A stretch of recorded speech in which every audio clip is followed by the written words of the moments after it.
I call the meeting to order. Good evening and welcome to the July 21st, 2026 business meeting of your Ashland City Council. Councillor Kaplan will offer the land acknowledgement.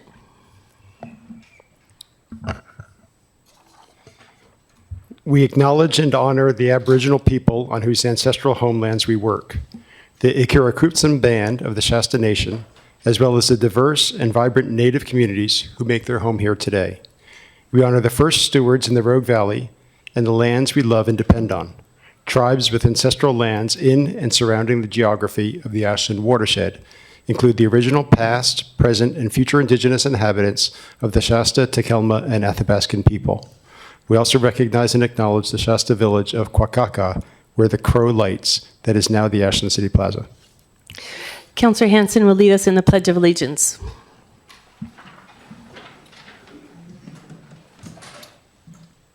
Pledge allegiance to the flag of the United States of America and to the republic for which it stands, one nation, under God, indivisible, with liberty and justice for all. Roll call, please, Alyssa. Sherrill. Here. Dale. Here. Bloom. Here. Graham. Here. Kaplan. Here. Duquesne. Here. Hanson. Here. Thank you. So under Mayor's announcements, a couple things. First, thank you to everyone who came out to the informational meeting to learn how to evacuate and prepare for fire season.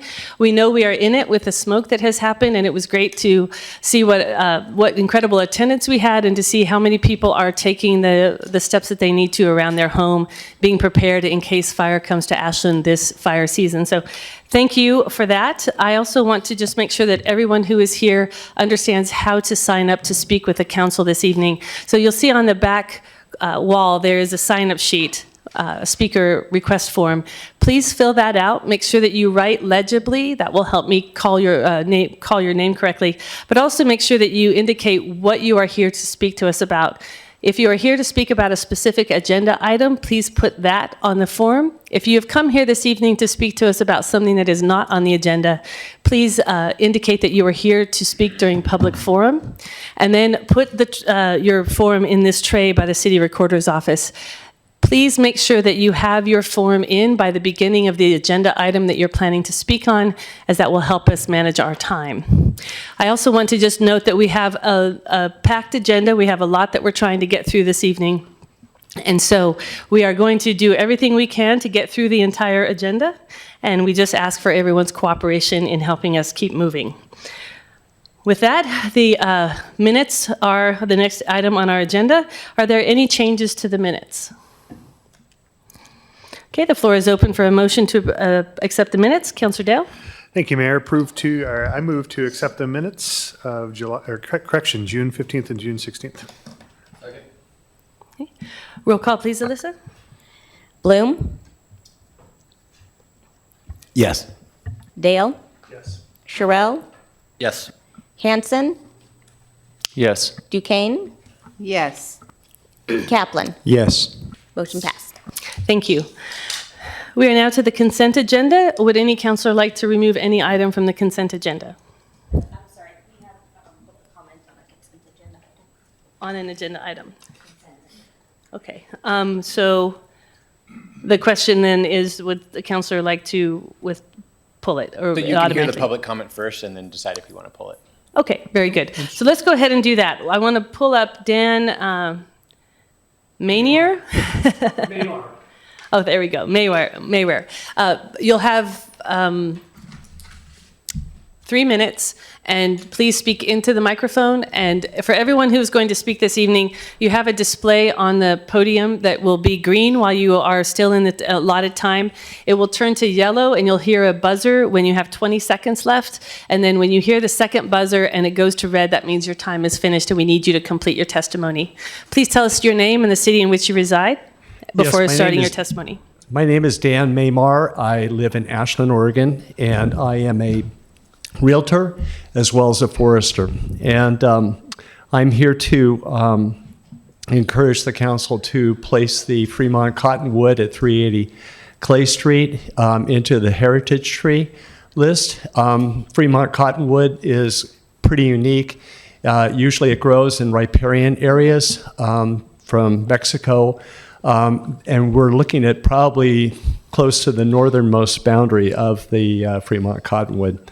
It's usually a fast-growing tree. It needs a lot of water to thrive, and this particular specimen of this tree is relatively large. It's one of the biggest that I've been able to find in the record. And I would just encourage the council to protect, preserve, and this has been a tree that has been around for at least 200 years. Given the size of it, it is growing in an ideal situation for it, and it has seen the pass of time from the native tribes to the early white settlement to this day, and it's seen a lot going on. So anyway, that's my comments. Thank you very much. Thank you. Would any counselor like to pull any item from the consent agenda? Okay, the floor is open for a motion to approve the consent agenda. Counselor Bloom? I move approval of the consent agenda. Second. Roll call, please, Alyssa. Sherrill, Yes. Hanson, Yes. Duquesne, Yes. Kaplan, Yes. Bloom, Yes. Dale. Yes. Motion passed. Thank you. We are now to public forum. Alyssa, has anyone signed up for public forum?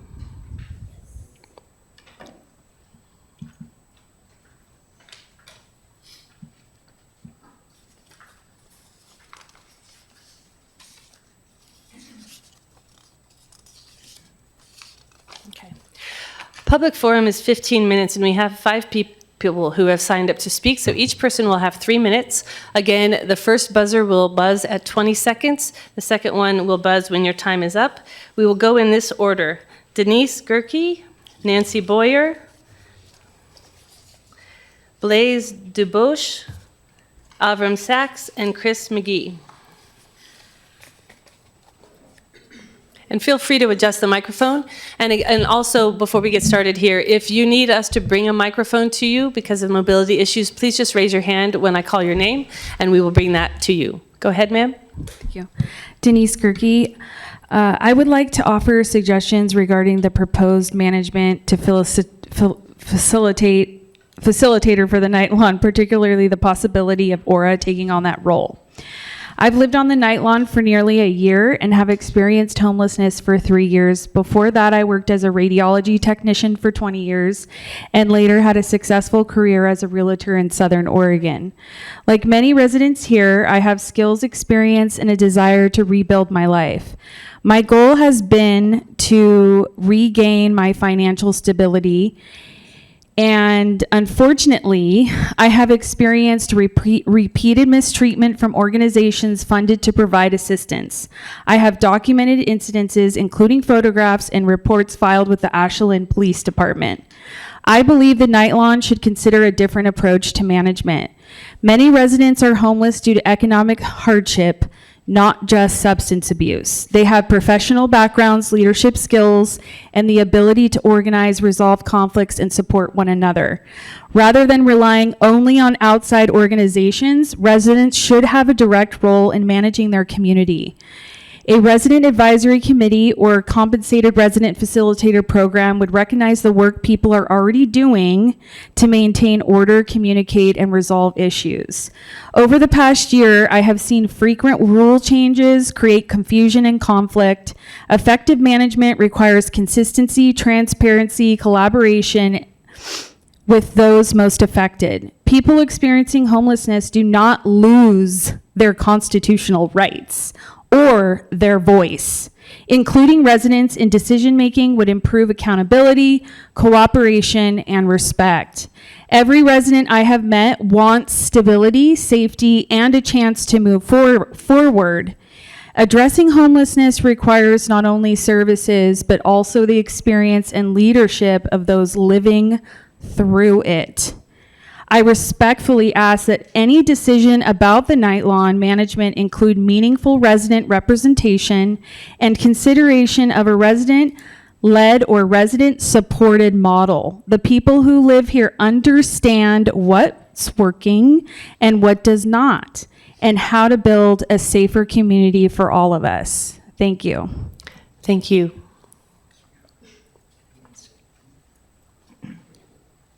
Hi, can you hear me? Yes. Okay. Nancy Boyer, Ashland.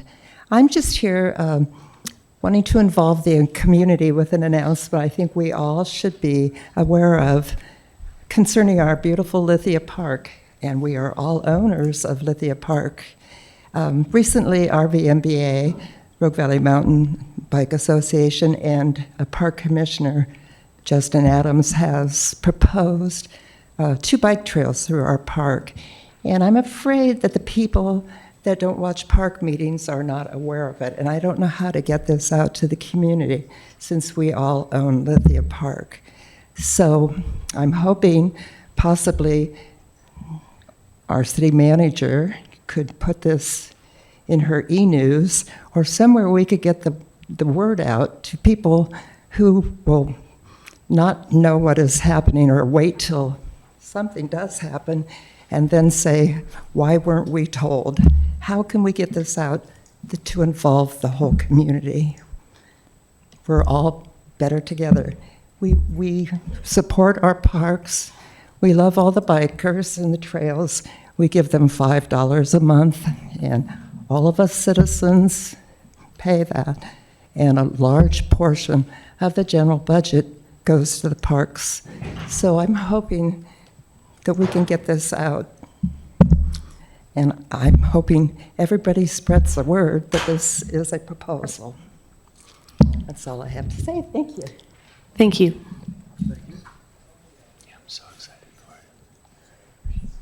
All right, let's see how this thing works. Hey there. My name is Blaise DeBouche. I am new to your beautiful city, and I just had to move from a rather difficult living situation, hence why I'm here. And I have to say, being homeless for the first time has been rather difficult, even though this small town has a very nice demeanor, I guess you could say, about it. But my biggest frustration is, I suppose, being dependent on various services and having my time be dictated by what other people's schedules are available for resources. And independence feels quite difficult in this situation that I find myself in. And I feel like my best proposition I can offer is granting the people that are currently on the streets and could possibly get into a worse situation to be thrown out onto the streets, is allowing them the resources that they need to fend for themselves, to grow themselves, because I find myself working very hard every day because I have a job. I don't have any history of substance abuse, and I think of myself as a very healthy individual, and I am walking 12 to 14 hours a day in order to meet my needs to support myself. And now I have a chosen family out on these streets that I'm trying to help keep alive. And that is, again, quite difficult with our current circumstances. And it is frustrating. But I will put every resource that I have, body, money, mind, everything, into finding some kind of solution. And if there's anything that I want to plead to fund, it's a space to do so, to get these people food, water that they can grow and create for themselves, instead of having to rely on a finite amount of resources given to them by other people who have their own schedules, own troubles, and own struggles to deal with. Forgive me, a little bit shaken, but I think that's all that I have to say for today. Thank you. Thank you. We have Avram Sachs and Chris McGee. Hi, good evening. So just two simple topics I wanted to address. The first has to do with the fire situation that you just referred to. 2 years ago, when I contracted with the city to do the extreme weather shelter, I was asked to be prepared to do overnight smoke shelter. So I don't understand why we haven't been getting people out of the smoke when it was really bad and it was only during the day. I'm sure there's an answer, but nobody's that I've talked to has been able to tell me. I have a gentleman I'm supporting who's on the night line with memory issues, and during the time of the smoke, his memory got really extremely worse. Now, I can't say the smoke and the heat was the cause of that, but none of us want to be sleeping out in the smoke. So I don't understand why we're not doing an overnight shelter when the smoke is bad. The second issue has to do with when there's an extreme weather shelter called. This winter, we were told that when the extreme weather shelter was called, the people on the nightline could keep their tents up. And that was very helpful because there wasn't enough room at 2200 and Aura for all the people on the night launch if they would have chosen to want to get out of the cold. By having their tents up, they could stay there all day. They certainly weren't going to walk all the way to the other end of town and back in the cold.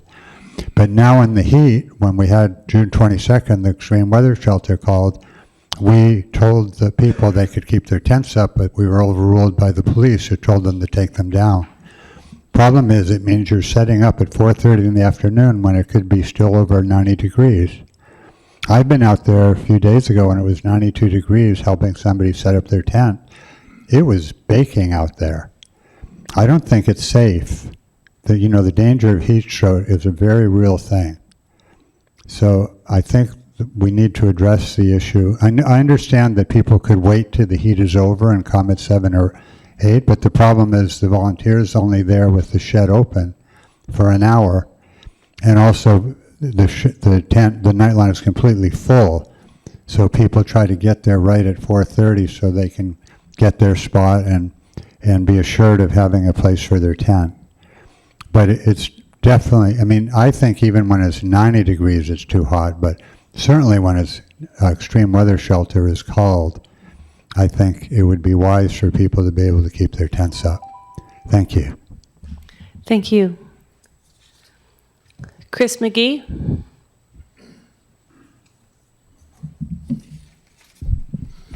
Hi, good afternoon. My name is Chris McGee. I'm a representative for the North Coast States Carpenters Union, and I am out of Southern Oregon. So I just wanted to come here and introduce myself. And I wanted to talk about, the Carpenters Union Apprenticeship Program. It's state accredited, which means skilled workforce along with high safety standards. Union apprenticeships turn motivated people into skilled trades workers, without the college debt. Apprentices earn while they learn. These are family wage jobs. That means keep workers off the safety net and all us taxpayers pay into. And keep our taxpayer dollars circulating in our community. That's what's great about the apprenticeship program. It keeps local workers in the community. Spending money in the community with your family, taking your daughter to dance recitals instead of spending that money at the gas pump traveling to work. But I just mainly, like I said, I just wanted to come introduce myself, and hopefully we can create a relationship. But if I can leave my card with somebody. With our city recorder. Mm-hmm. That's all I have. Thank you. Thank you. So just so everyone knows, when we have people come and speak, the council is not able by our rules to interact with them. But I did want to just point out that there is a place to put in your comments around the proposed trails. It's in the current e-news. So the city is actively taking comments about that particular project. So we move on now to ordinances, resolution, or public hearing, the continued public hearing and first reading of Ordinance 3306, establishing notice of sale opportunity to purchase, and tenant protections for manufactured home park residents. Sabrina? Yeah, this is a follow-up from our last council meeting, I believe. So I'm going to go ahead and hand it on over to Brandon Goldman, our Community Development Director. Good evening, Council. Thank you for having me.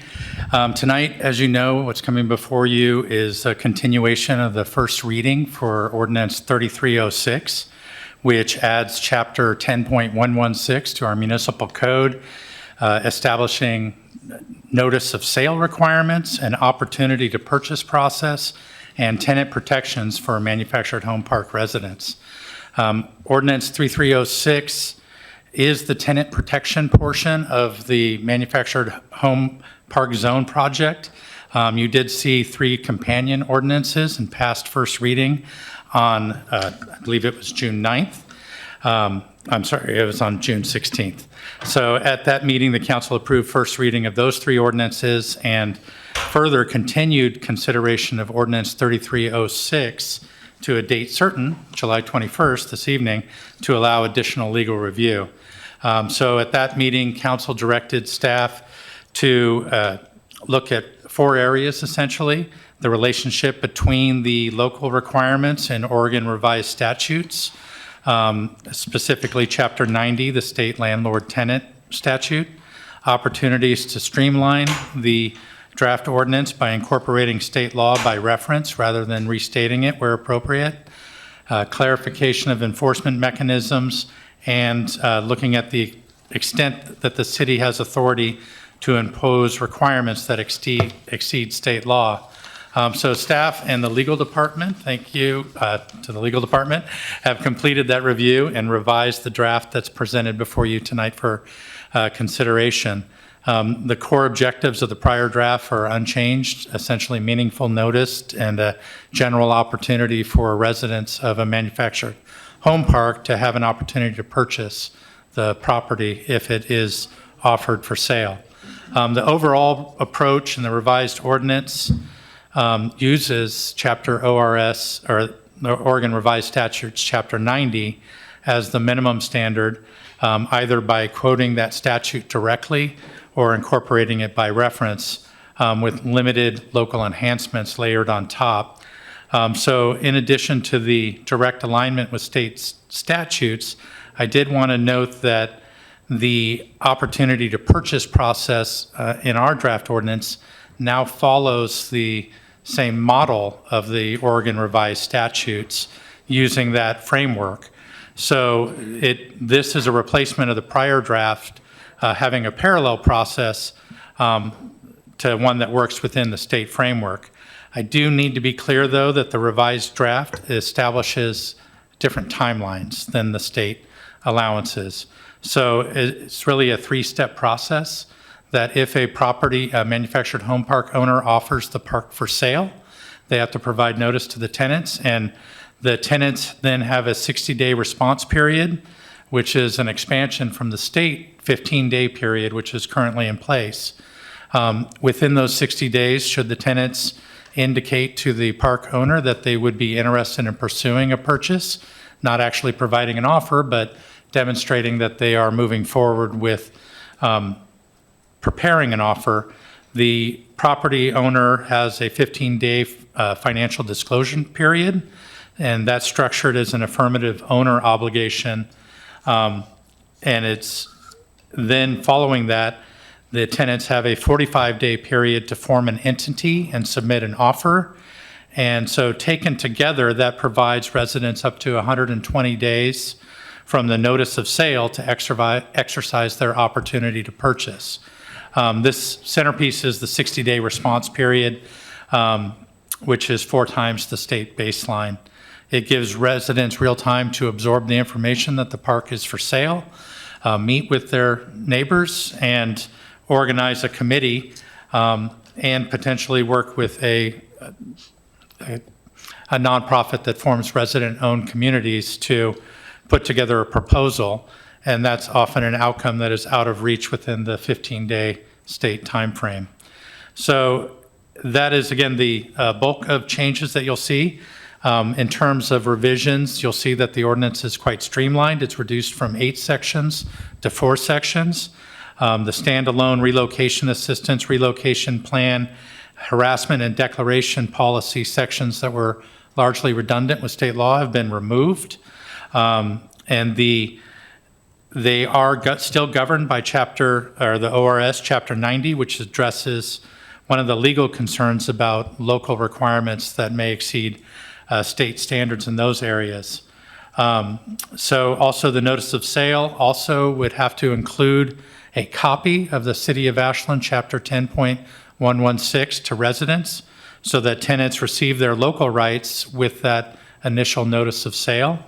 And any notice owner must give tenants or the State Housing and Community Services Department must also go to the Community Development Department by the same method. So the intention there is that the city is made aware at the same time that the state and the residents are made aware that a property is being offered to sale.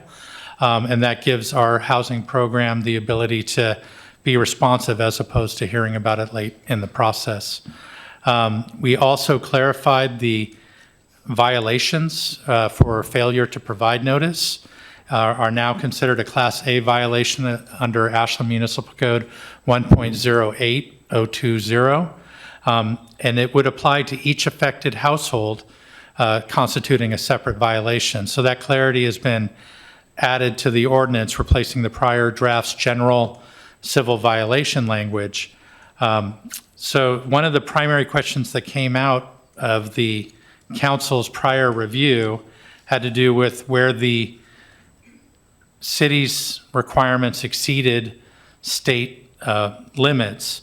And so the legal department did review this question directly and noted that the expanded timeline is a substantive housing policy change, and that is generally retained authority to local adopted rules. Specifically, the ORS contain no language expressly prohibiting local requirements that exceed the state baseline, and Oregon courts further have upheld that local manufactured home park regulations that go further than state law have been upheld, and there are citations provided in the staff report that was presented.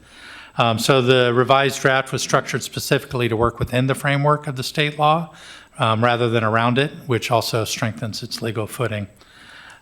So with that, that essentially was much of what I wanted to cover.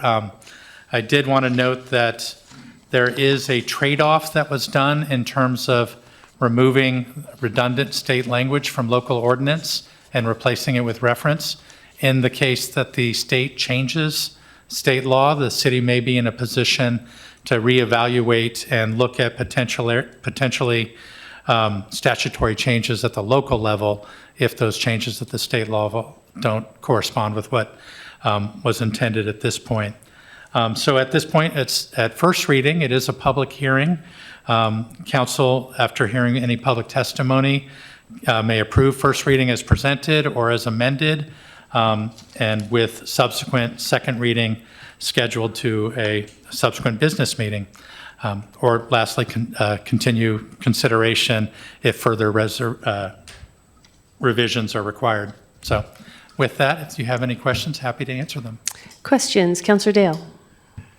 Thank you, Mayor. Thank you, Brandon. This is phenomenal work. Thanks, legal. I know you've played a role in this, and I think this makes it much more simple and streamlined and objective. I did have one quick question that speaking of a little bit of ambiguity, I was hoping either one of you might be able to address, is in section, let's move one window over here. It's on 10.116.020, the opportunity to purchase A1D. In section 1, it's the 60-day tenant response period, and it lists a handful of things that the tenants will notify the owner in writing of.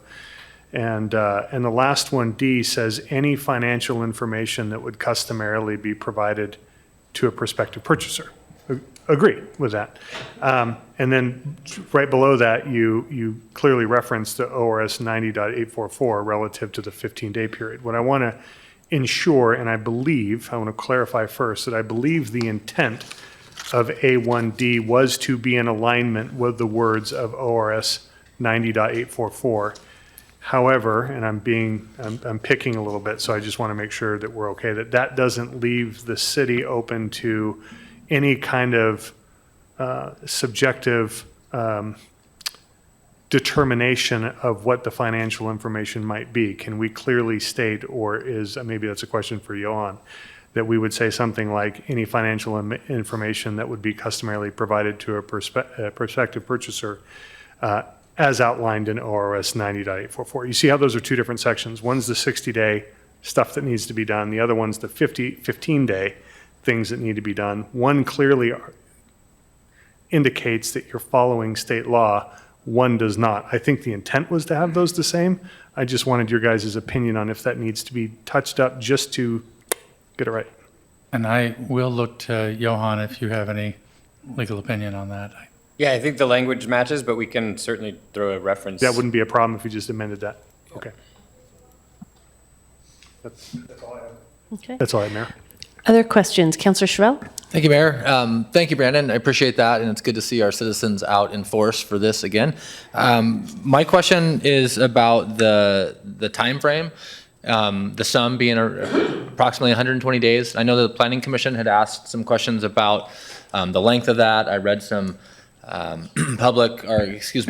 comments on the record, potentially from residents and stakeholders, and also some, I believe to be property owners, about that length of time. I know you had mentioned that speaking to some industry professionals, maybe CASA, 90 days seems sufficient, or 60 days.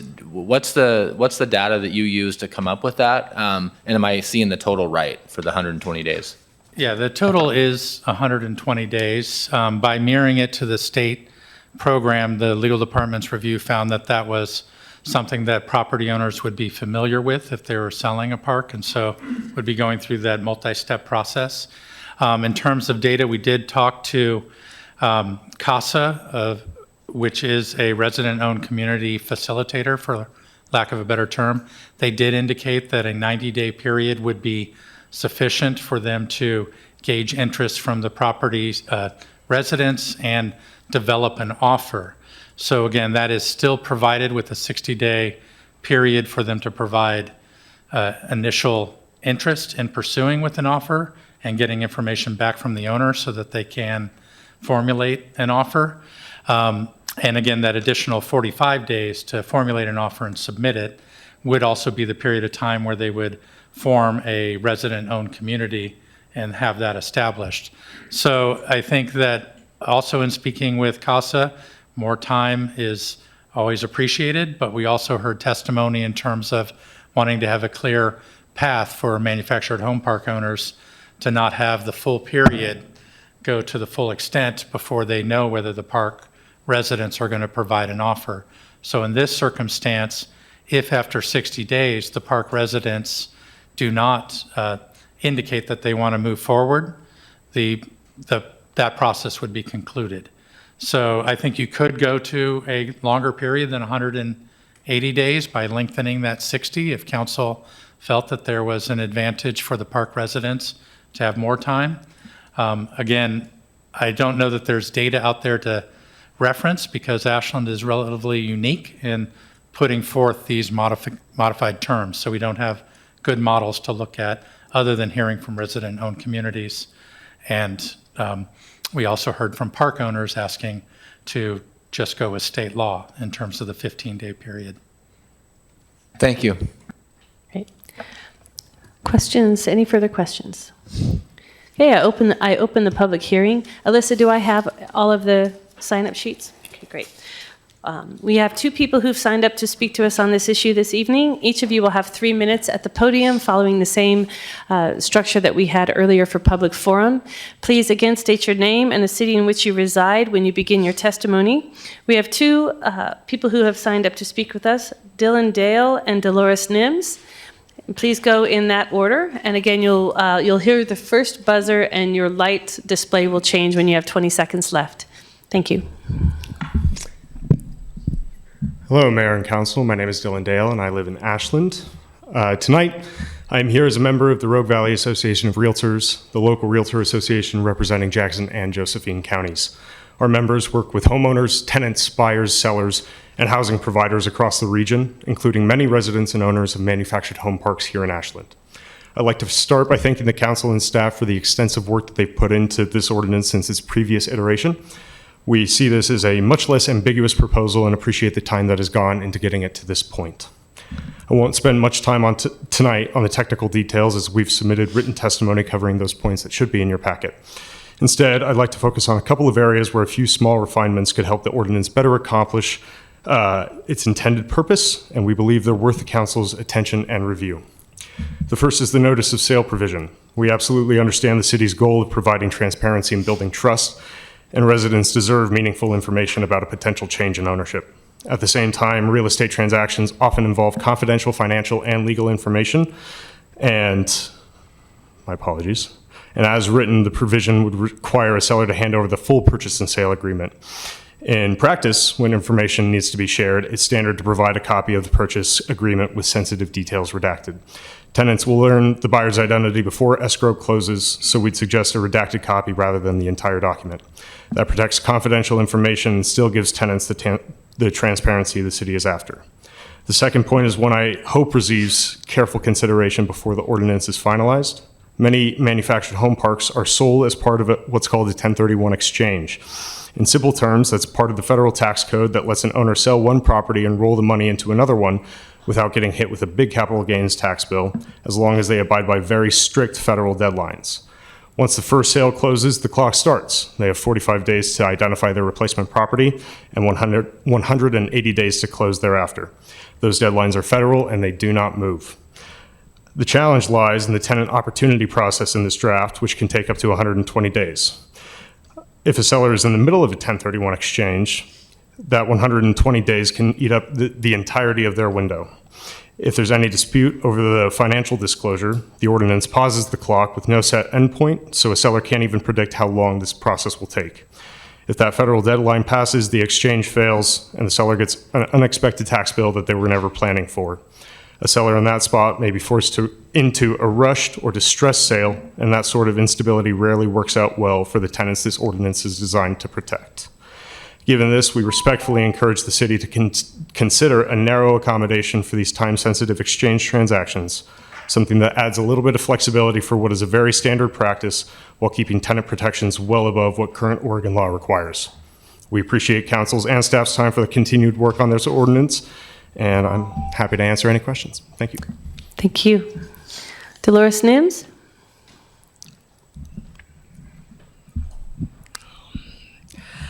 Good evening. I'm a resident of Ashland and Wingspread Mobile Home Park. We have been working on this ordinance for over 2 years, and I know it's taken a lot of staff time, a lot of the council's time, and we are so appreciative. We want those 120 days. We have 116 families, and it's going to take us time to get organized, so please don't reduce the 120 days. I just want to tell you that on behalf of Wingspread, we really appreciate all your hard work on this, and we're going to invite you all over for a celebration and a party when it's done. So thank you, thank you. Thank you. I close the public hearing. Any further questions of staff? Councilor Sherrill.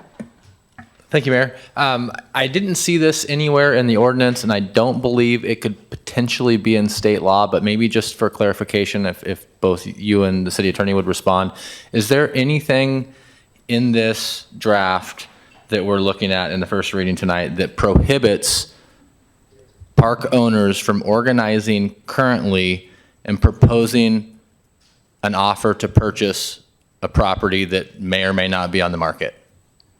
There's not. This ordinance only deals with the circumstance in which the manufactured home park owner indicates that they're looking at selling. But like any property transaction, if the residents were to form a resident-owned community or determined to make an offer on the property, they could do so. And at that point, the park owner would make notice of sale and move forward with an application that they receive from the park residents as one of the offers. There's also nothing in this ordinance that compels a park owner to accept an offer from the park residents. And so in that sense, the park residents would be well advised to form a resident-owned community and develop an offer that is competitive with offers that they might receive from other players. So to clarify, there's no language that ties this to being listed on the open market for sale. They could organize and make an offer on the property tomorrow if they wanted. They could make an offer. I believe that the park owner would, at that point, be compelled to provide notice of sale to all the residents. They'd be well aware because they've made an offer, but those provisions would still apply for them to get the disclosures and move forward with acquisition. Okay, and thank you, and you agree with that? Okay, thank you very much. Any other questions? Councillor Dale? Yeah, just a quick one, and it was something that was brought up in public forum and about that I hadn't thought about the redacted information. Is there anything, and just because, and I'll have to kind of personally just chew on this for a little bit, and maybe it's a second reading, quick little added word, but is there any reason that we can think of why we wouldn't? Because it is customary to make sure that those are, certain information is, or was there an intent to make sure that there was a full unredacted purchase agreement? Or so one thing I would note is and Johan can chime in, I don't believe there's any requirement in our ordinance to provide a purchase agreement to the residents. What's required is they provide the customarily purchaser information, which could be if the owner knew of any defects in the property in terms of the public infrastructure that would have to be repaired, they'd provide that information. But ideally, there is no purchase agreement in place prior to notice of sale because they cannot make that purchase agreement to sell the park without going through either state or local notice of sale provisions. The purchase agreement would come at the end of the 120 days with either a private party or a resident-owned community. And I believe the 1031 exchange would also be similar in that regard, that at that point that a purchase agreement is executed and the property transfers is when the federal clock for a 1031 exchange begins. And again, that would not happen until the conclusion of the process, not at the beginning. So that wouldn't occur until after the 120 days has expired. And so just if I'm hearing you correctly, the city would really have basically zero interest in the purchase agreement, correct? Is that what I'm understanding relative to we would not really oversee that or administer it? Or? Correct. Correct, thank you. Okay, if there are no additional questions, the floor is open for a motion. Councillor Bloom? I move to approve first reading of ordinance number 3306, adding chapter 10.116 to the Ashland Municipal Code, establishing notice of sale, opportunity to purchase, and tenant protections for manufactured home park residents as presented. Second. Just a quick question. Councillor Dale had made a recommendation for a slight adjustment. Yes, and I apologize, I didn't have the language up here. Do you want to just throw an amendment on after? Yeah, I can move to, Mayor, I could move to just amend this to add that language if you're okay. Okay.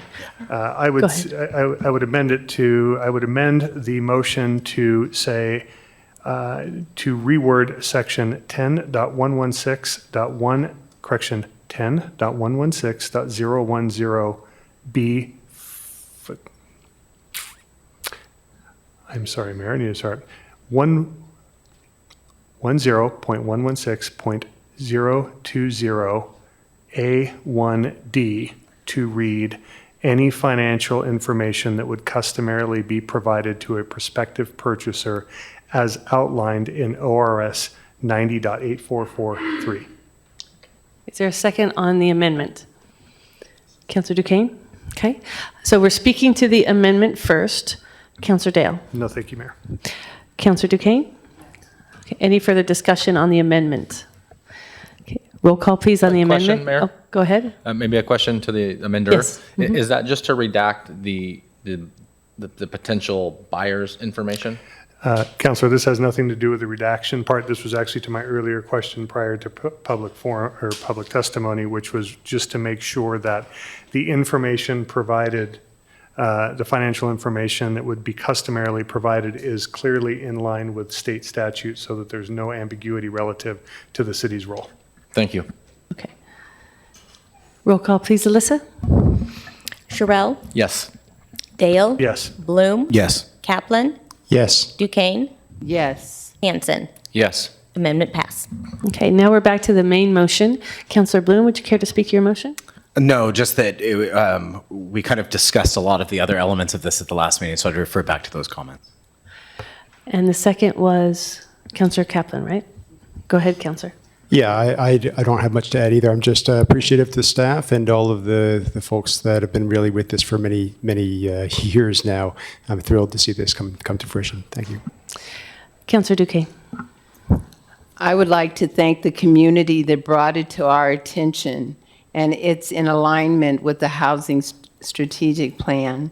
So I love to see things happen, good things happen, so I'm happy for Wingspread, and I'm so glad to see this moving forward. I wish Councillor Hyatt was here to celebrate this with us also. So thank you. Good work, community. Councillor Sherrill. Thank you, Mayor. Thanks for all the hard work and again for the community for showing up. And I just can't help myself but say this, but it would be so awesome to see you guys organize and buy that park. That would be the party that I want to come to. Don't wait for the property to hit the market. Like, craft your own terms, look for seller financing, buy the park, set a good example, be the first in town to do it so the other few follow. Councillor Dale. Thank you, Mayor.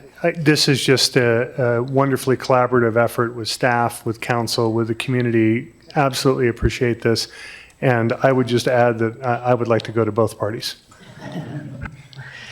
The only thing that I would add to this is that sometimes government can take longer than any of us want it to, but it's complicated and it has to be done right. And I think what we saw here this evening is the work that happens to make sure that we come out the gates with something as close to right as we can get it so that we don't have more corrective action later than what we need to have. And so I appreciate all of the people who have commented to us about places where they saw we might be able to improve this, and also to staff and your willingness to go down those pathways and figure out to what extent we need to make changes in order to align with the values of this community. So I think it always feels like it's a long time coming, and sometimes it is, but we do get there when we keep working. So thank you, everyone. Any further comments? Roll call, please, Alyssa. Kaplan, Yes. Duquesne, Yes. Hanson, Yes. Sherrill, Yes. Dale, Yes. Bloom. Yes. Motion passed. All right, we move on now to ordinances, resolutions, and contracts. The first one is Ashland Police Department ECSO contract extension. Sabrina? So the chief is here to answer any questions, but we are part of the Emergency Communications of Southern Oregon, so we contract with them for our 911 dispatch. So this is our annual ask to approve that contract. Chief? Good evening, Mayor and Councilors. Ty O'Meara, Police Chief. I don't have anything to add. The current contract for 26-27 is $553,466.99 and is accounted for in our budget. And we've had this relationship with ECSO since approximately 2009, 2010, and it is the best practice, best option for us. It's worked very well, and there's every reason to believe it'll work well going forward. Questions? Councilor Sherrill. Thank you, Mayor. Thanks, Chief. Just real quick, we're always asking for data to support decisions we make, and I know that you and your staff are tasked with a lot of things. Does this service that we buy from our partners across the way, does it come with any tracking mechanism so we can at least get like dispatch calls, times, title, potentially outcomes? Like, is there a mechanism to tap into that database for some of the requests that we make throughout the year? 100%, and a lot of that data is covered in the annual report, which unfortunately has been delayed because of more pressing business, but it's still forthcoming at some point this year. We handled approximately 25,000 calls for service last year. So that's roughly about 70 or 80 calls for service per day, 365 days a year. All of those calls for service are categorized, broken down, sliced and diced, and we can look at it so many different ways what the outcomes are.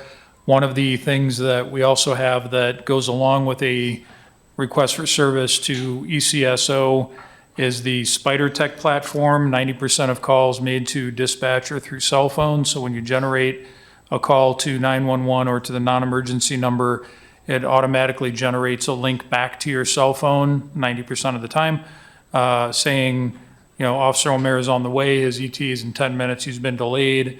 Can you give us some feedback? Can you provide some voluntary demographics? And we've got just a whole bunch of data that we can bring back, and I'm planning on bringing back as soon as we can wiggle it into the schedule. It's just been pushed back and pushed back because of more pressing business that has to be accomplished. Thank you. Yep. Other questions? Okay, the floor is open for a motion. Councillor Dale? Thank you, Mayor. I move to approve contract extensions between APD and ECSO. Councillor Dale? Thank you, Mayor. Yeah, Councillor Duquesne brought up former Councillor Hyatt, and I remember one of the first times on council when I was sitting here, and she was sitting there, and we were talking about this, and she said, just imagine what happens when you dial 911 and no one answers. And that is a very, very sobering thought. And I do a little bit of work with this in my private life, and there's an incredible amount of coordination and technology that goes into this. And so this is extremely valuable. Thank you for bringing it to us. Very happy to support this. Councillor Hansen? Thank you, Mayor. Yeah, thank you, Chief. I've been that person out in the woods trying to resuscitate somebody with a group of people, and it's my cell phone that they're finding. So very grateful to all you first responders and this technology. It's amazing, and happy to support. I mean, this is our tax dollars at work, right? This is the social contract, and I appreciate that it all works so well, and you all are so on it with your training. So gratitude, thanks. Thank you. Any further comment? Okay, roll call please, Alyssa. Hanson, Yes. Duquesne, Yes. Kaplan, Yes. Bloom, Yes. Dale, Yes. Sherrill. Yes. Yes. Thank you. Thank you, Chief. We are now to the contract award for chemicals acquisition, Cascade Columbia Distribution Company. Sabrina? So the city treats both water and wastewater, and we would like to continue doing that.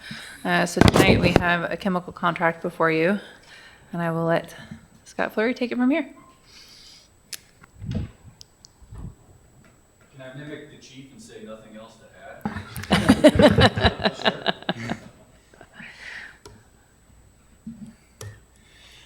So as the city manager said, we procure chemicals for wastewater and water treatment processes annually, and we do that through a invitation to bid, a formal sealed invitation to bid. A majority of the chemicals are under the council award threshold. There is one company that's providing 2 chemicals to the city, one for wastewater treatment and one for water treatment, and the volume and the cost of those chemicals for alum and citric acid exceed the $250,000 threshold. So that's why we're before the council asking for approval for Cascade Columbia for aluminum sulfate and citric acid. One of the things that I will note, if you look in the bid tab, the chemicals for those, for Cascade Columbia and the bid for those 2 are higher than another provider. And the reason for that is the one provider was excluded from bidding on aluminum sulfate per the bid documents, and for the other chemical, citric acid, it was determined that the function of the Columbia Cascade product was better and more usable for the wastewater treatment plant process, and so our supervisor would rather have that citric acid chemical relative to the Univar chemical. And so that's why there's a subtle change that you see based on low responsive bid versus accepting the bids themselves. And so with that, I'll try to answer any questions. Questions? Councillor Sherrill. Thanks, Mayor. I saw some traffic from one of my colleagues. I appreciated that. And I'm just assuming, and I think the public would assume that we're shopping around those bids every year and we're looking at bulk purchasing and we're looking at ways to keep costs down. I would just assume that always. Yes, so from an operational standpoint, they're always looking at chemical efficiency, on the operations side, and then we bid this project out, this acquisition every year. So we get updated pricing. Previously, they used to do it on a 2-year cycle, and the chemical companies could hold their pricing for 2 years, but based on economic changes and conditions, they're no longer willing to really hold that chemical price for a 2-year period, and so that has switched us over to doing it for a 1-year period. Other questions? Councillor Hanson. Thank you, Mayor. Scott, if we didn't do this right, what would be the repercussions? Your treated water would suffer severely. Alum is a coagulant that's used in the process to filter out organics and the turbidity in the water. And so we would be looking at violating Oregon Health Authority regulatory requirements for potable water. Thank you. For the citric acid, it's a little less of an issue, but it's cleaning the membrane filtration system at the wastewater treatment plant that removes phosphorus. So you could potentially also have a National Pollution Discharge Elimination System permit violation from DEQ if you don't adequately remove phosphorus from your wastewater stream. Right, and I don't know if that's exactly what Rogue Valley Sewer Service had for their EPA violations, but they had to pay a big fine and their ratepayers had to pay a big fine because they didn't do it right. Yeah, they're doing massive system upgrades to improve their effluent for the wastewater system. Well, thank you for doing it right. Any other questions? The floor is open for a motion. Councillor Bloom. I move to approve the public contract award for chemicals acquisition with Cascade Columbia Distribution Company. Is there a second? Okay, Councillor Bloom. No, this is the night of Councillor Hyatt, former Councillor Hyatt, but I think she told me once when I started that the chemicals are always going to be the easiest votes for everybody. Councillor Dale. I think clean water is a phenomenal idea. Other comments? I know I don't get to vote, but I approve of continuing to clean our water. And our wastewater, all kinds of water. Roll call, please, Alyssa. Duquesne, Yes. Hanson, Yes. Sherrill, Yes. Dale, Yes. Bloom, Yes. Kaplan. Yes. Motion passed. Thank you. We now have the next item is approval of a resolution authorizing refunding of an interim loan from the Special Public Works Fund with the Oregon Infrastructure Finance Authority. Sabrina. So as council may remember, you've already approved a resolution that authorized the interim financing for the Ashland Street project.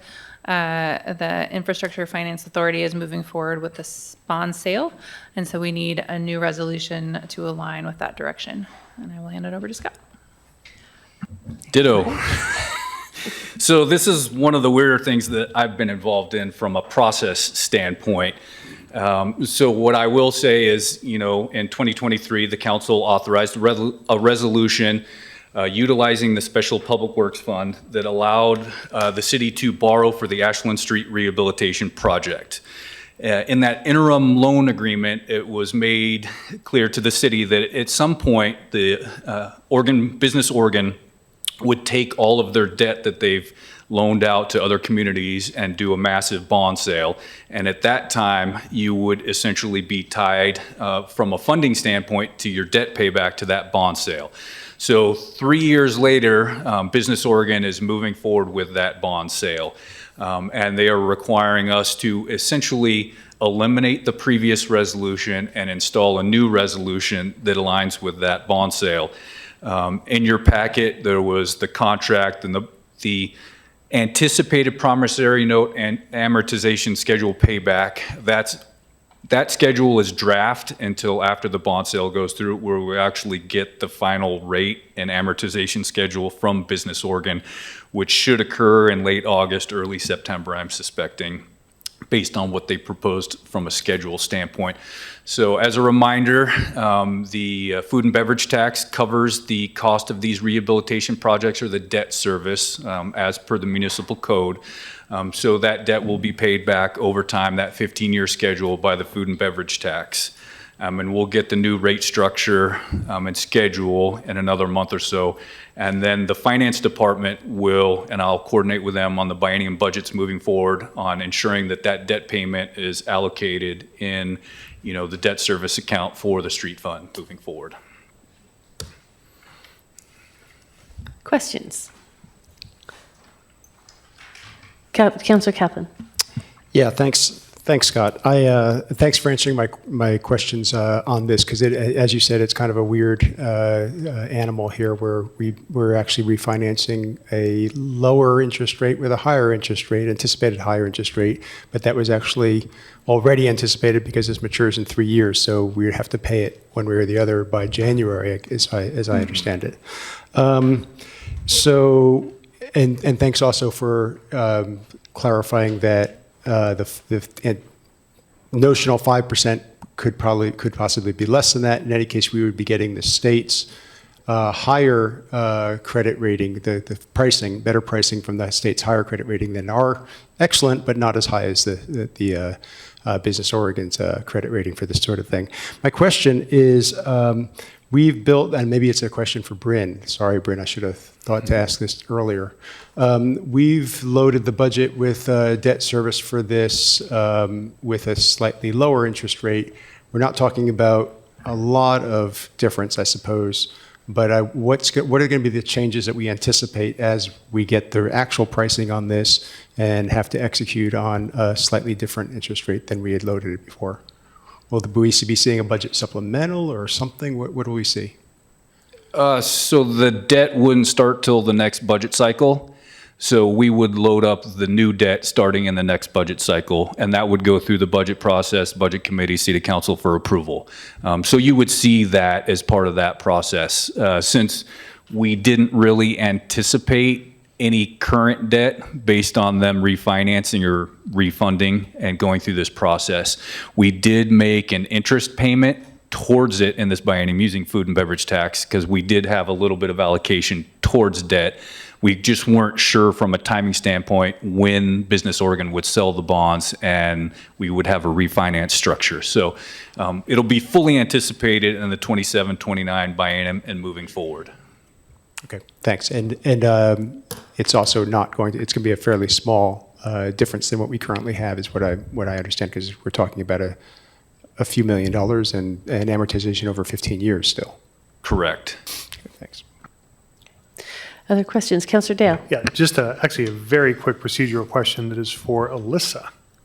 I saw on a previous slide that you had it 2026-17. If the council moves, do you want that added? Is that the correct resolution number? I know Scott has probably before it was assigned, but do you want it read like this, or do you want what Scott had correct, just so we get this right the first time? I don't think it matters, because this one will automatically, thinking out loud, this one will automatically replace the existing one. Makes sense. Okay. Do we need the I just wanted to repeal be language conforming in to that? our. Yeah, I think we're fine. Okay. Any further questions? The floor is open for a motion. Councilor Dale? Sure. I move to approve a resolution authorizing refunding of an interim loan from the Special Public Works Fund and the Oregon State Infrastructure Finance Authority. I'll second that.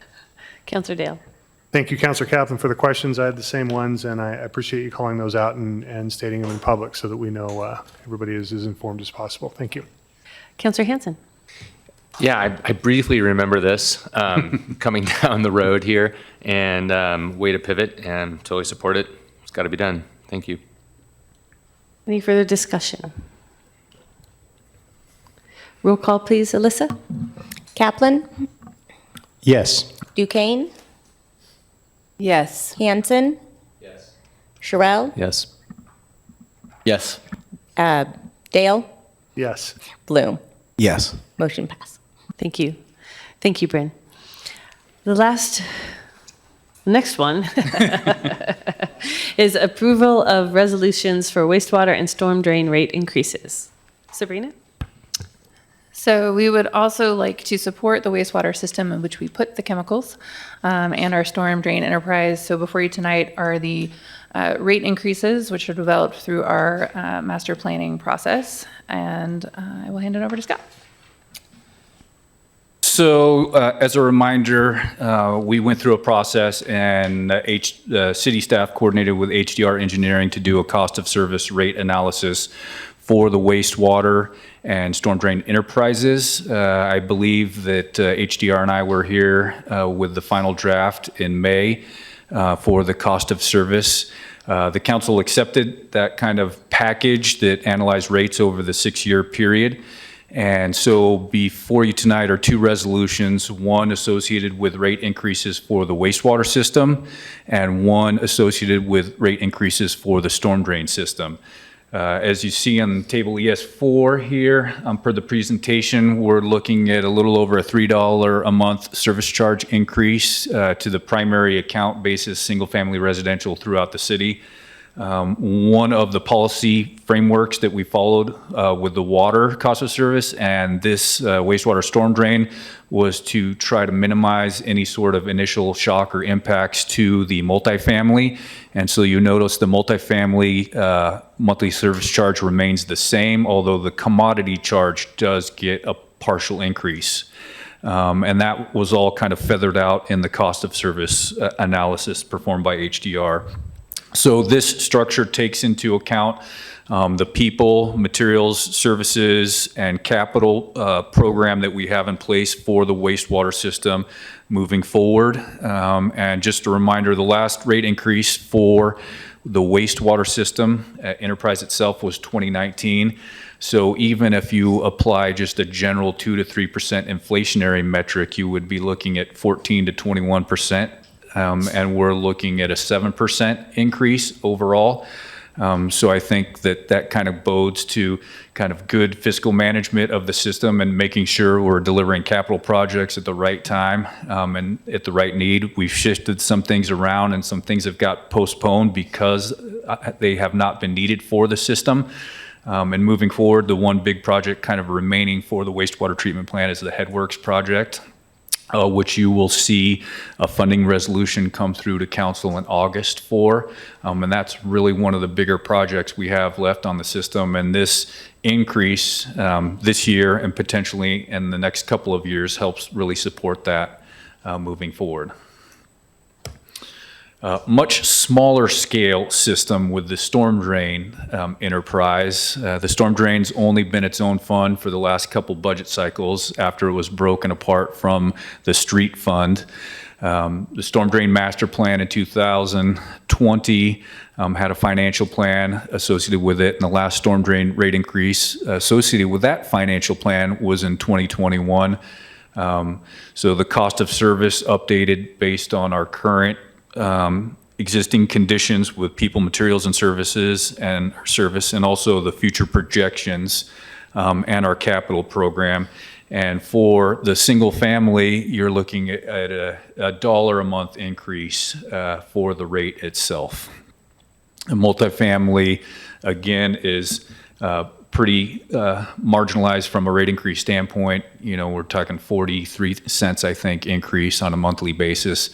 And for both these rate increases, we're talking about a period of August 1st through June 30th of 2027, at which time potentially staff would be bringing forward new rate increases associated with the 27 through 29 budget biennium. And again, this funds the fund and ensures that we meet our MS4 municipally separated storm drain conveyance system regulatory requirements that are issued and controlled by DEQ. And with that, I will try to answer any questions. Questions? Councilor Sherrill. Thanks, Mayor. I know it's a little bit late to this party, but maybe just speak briefly on why we didn't do modeling based on impervious surface or drain fixture units, and it's based on the actual title of the dwelling itself. So it is. It's based on an estimated impervious of 3,000 square feet per surface lot. And so that's been kind of a standard of metrics that's been used over the years since this utility created that enterprise and that storm drain fee. In speaking with HDR about that, they still felt that based on lot size and development, that 3,000 square foot of impervious was still a good metric to use in their calculations as far as the cost of service and then the application to the rate. Okay, I would just provide the opinion that if we look at that again, that we look at the fact that we've removed parking standards, therefore a lot of impervious parking spots, access and circulation to get to the spots. There's a downward trend in the housing types that we're building that are smaller.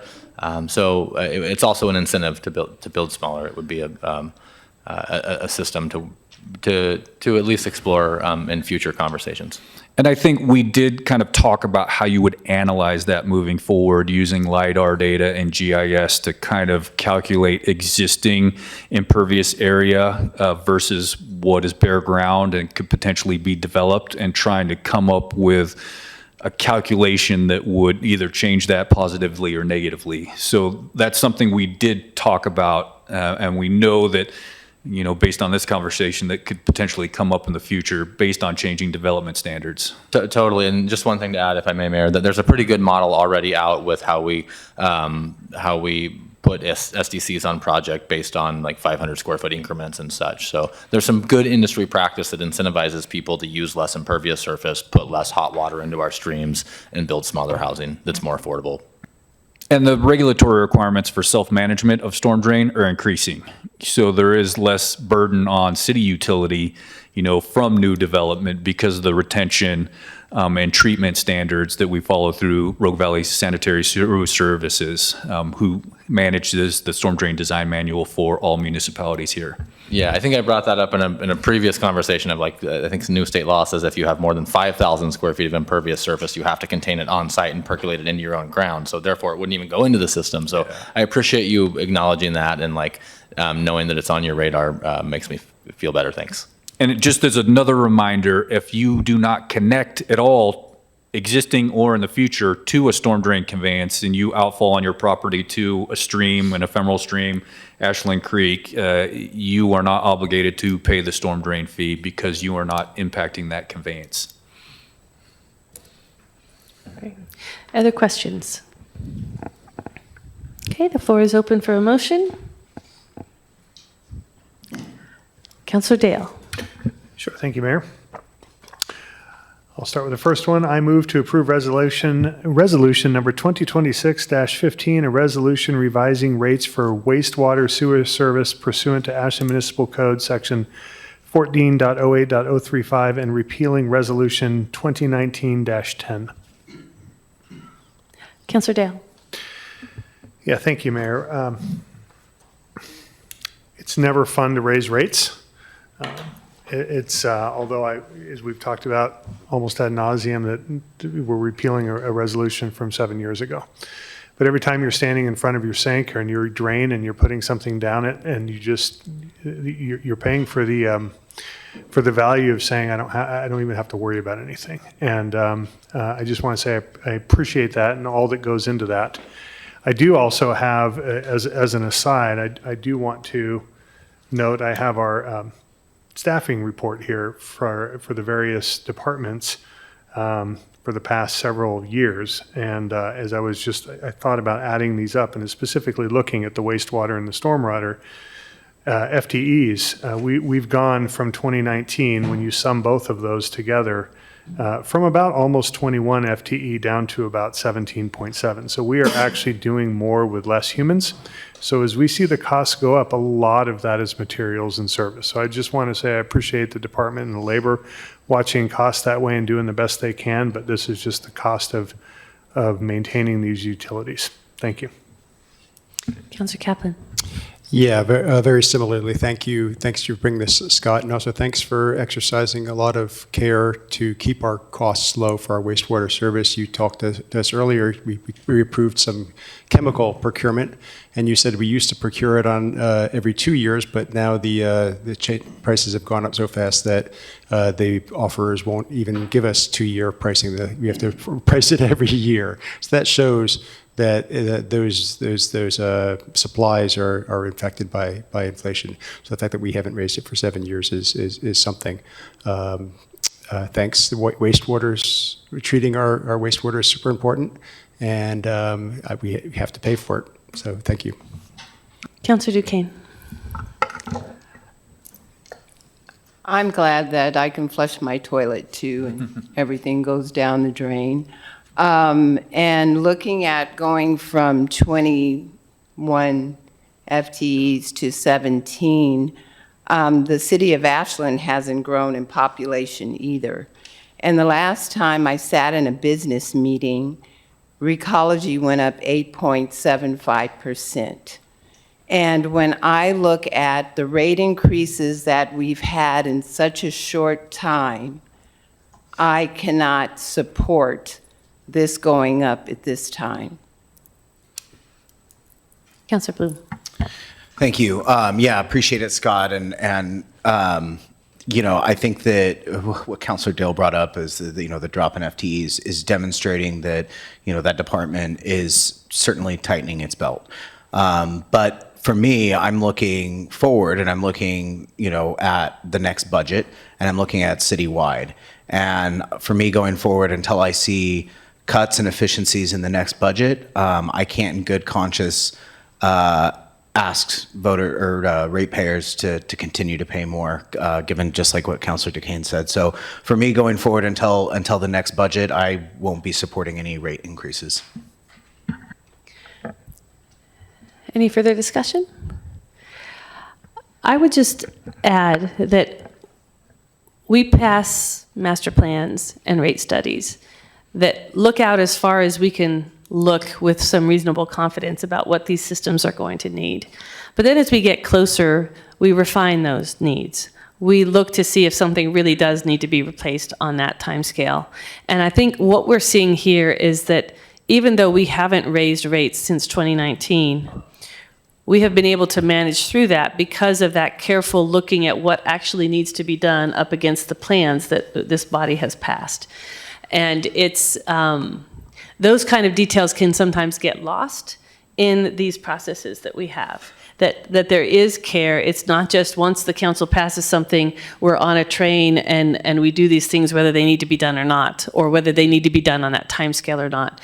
And so I just want to appreciate staff for controlling these costs and for putting us in a position where we could go for 7 years without raising any rates. That's a remarkable space. It is always a difficult time when we have to make those increases, but we also have to cover the cost of this infrastructure. So I appreciate that care and appreciate all of the hard work that goes into making those plans and then refining them as the time comes near for the big projects. If there are no further comments, roll call please, Alyssa. Bloom, No. Dale, Yes. Sherrill, Yes.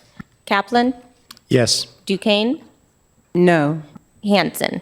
Yes. Motion passed. Thank you, Scott. Next up, oh, you have one more, that's right. There's a second resolution. The floor is open for a motion. Councillor Kaplan. I move to approve resolution number 2026-16, a resolution adopting storm drainage utility fee schedule pursuant to the Ashland Municipal Code, section 4.27.050, and repealing resolution 2021-09. Okay. I'll second that. Councillor Kaplan. Yeah, I mean, this is a similar situation, although this storm drain collection goes directly into our streams. So this is, this is super important to make sure that we're taking care of our environment. Again, we haven't raised rates for 5 years on this, and I appreciate staff's diligence about keeping rates as low as possible. Councillor Hanson. Thank you. Yeah, I appreciate staff, and I also know that we're reacting to a different environment with climate change. We're getting, less water perhaps, but we're getting it at different times and different quantities. And keeping up with all of that is something that I can appreciate. I can appreciate that that staff's ahead of it, and we don't have erosion problems and sinkholes in roads and things that other communities that are ignoring and kicking this down the road. So I also don't like raising rates on things, and I understand the economics of it. So it's part of that social contract. We expect this stuff to work. Thank you. Further comments? Roll call, please, Alyssa. Hanson, Yes. Duquesne, No. Kaplan, Yes. Bloom, No. Dale, Yes. Sherrill. Yes. Motion pass. Thank you, Scott. We now are on to second reading of ordinances 3296, 3297, and 3298, Manufactured Home Park Zone, MHPZ, amending the Manufactured Housing Development Standards, adopting related comprehensive plan and zoning map amendments, and adopting findings and conclusions of law. Sabrina? Well, with that title, I'm not sure I have much left to say, other than I'll let Brandon here walk you through it. This is a second reading, so it was approved for the first reading. Thank you. Thank you. Thank you. So council held a public hearing and approved first reading on all three ordinances presented this evening. As amended, your prior public hearing was on June 16th. Tonight, these come back for a second reading with no amendments. A quick reminder for those at home what these ordinances do. Ordinance 3296 establishes the manufactured home park zone and updates the related land use standards. It also addresses manufactured homes on individual lots. And it also provides allowances for childcare and residential care facilities citywide. Ordinance 3297 applies that new manufactured home park zone designation on the zoning map to the eligible parks within the city limits. And Ordinance 3298 makes the matching change to the comprehensive plan map. So alongside these ordinances, staff is also asking council to adopt findings of fact and conclusions of law, which are included in your packet. This is a requirement of land use actions, such as legislative planning actions. The findings were updated since you first saw them at first reading to reflect the amendments that council made on June 16th, including the removal of Upper Pines Mobile Home Park, Ashland RV Park, and Jackson Wellsprings property from the maps, as I mentioned. The findings further document how the amendments satisfy the applicable comprehensive plan, municipal code, and statewide planning goal criteria, and they support tonight's decision on all three ordinances. Staff does recommend council approve second reading by title only of ordinance 3296, 3297, and 3298, and adopt the accompanying findings. And so 4 separate motions were included in your packet so that you can act on each of those independently. And I'm happy to take any questions. Questions? Councilor Bloom. Yeah, parliamentary question for city attorney over there. Since this is second reading, we can do it we can just move the ordinance number. We don't need to read the entire title. You should read the title, but you don't have to read it. Well, there are no amendments, right? You can read it by number. Right. Okay, just wanted to check. Any further questions? Okay, the floor is open for a motion. Councilor Bloom. Yeah, I move approval of ordinance number 3296, ordinance number 3297, ordinance number 3298. Second. Councilor Bloom. City council meetings are fun. I encourage everybody to go back and watch the last one where we talked about this. Councilor, Duquesne. So a quick question, Johan. Does the motion need to identify that this is second reading? No. I don't think so. No. Okay. Just wanted that clarification. Any other discussion? Roll call, please, Alyssa. Dale, Yes. Sherrill, Yes. Hanson, Yes. Duquesne, Yes. Kaplan, Yes. Bloom. Yes. Motion passed. Mayor, Yes. may I make the following motion? Yes. Counselor Bloom? I move to adopt the findings of fact and conclusions of law and planning action PAL 2026-00018 as presented in support of ordinances number 3296, 3297, and 3298. Second. Counselor Bloom? No comment. Counselor Kaplan? Oh, did Duquesne? You guys went at the same time. Go ahead, Counselor Duquesne. Okay. Any further discussion? So we have Counselor Duquesne as the second. Is there any further discussion? No? Roll call, please. Alyssa? Duquesne, Yes. Kaplan, Yes. Bloom, Yes. Dale, Yes. Sherrill, Yes. Hanson. Yes. Yes. Motion passed. Great, thank you.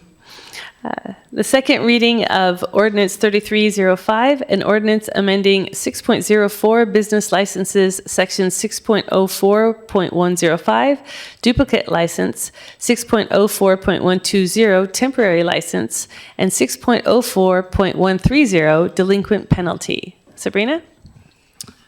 So as a reminder, this is the second reading of these ordinances, and what this will do is remove fees out of AMC and put them in our miscellaneous fees and charges resolution where they belong. And Bryn can answer any questions.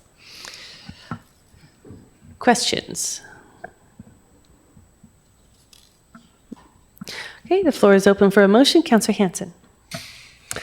I move to approve the second reading of Ordinance 3305 and ordinance amending 6.04 business licenses, Sections 6.04.105 duplicate licenses, 6.04.120 temporary license, and 6.04.130 delinquent penalty. Is there a second? Okay. Councillor Hanson. Yep, again, just thank you, staff, for house cleaning, and this is all in the miscellaneous fees book now. It'll be evergreen. Thank you. Councillor Kaplan. Okay. Any further discussion? Roll call, please, Alyssa. Kaplan, Yes. Duquesne, Yes. Hanson, Yes. Sherrill, Yes. Dale, Yes. Bloom. Yes. Motion passed. Great. Thank you.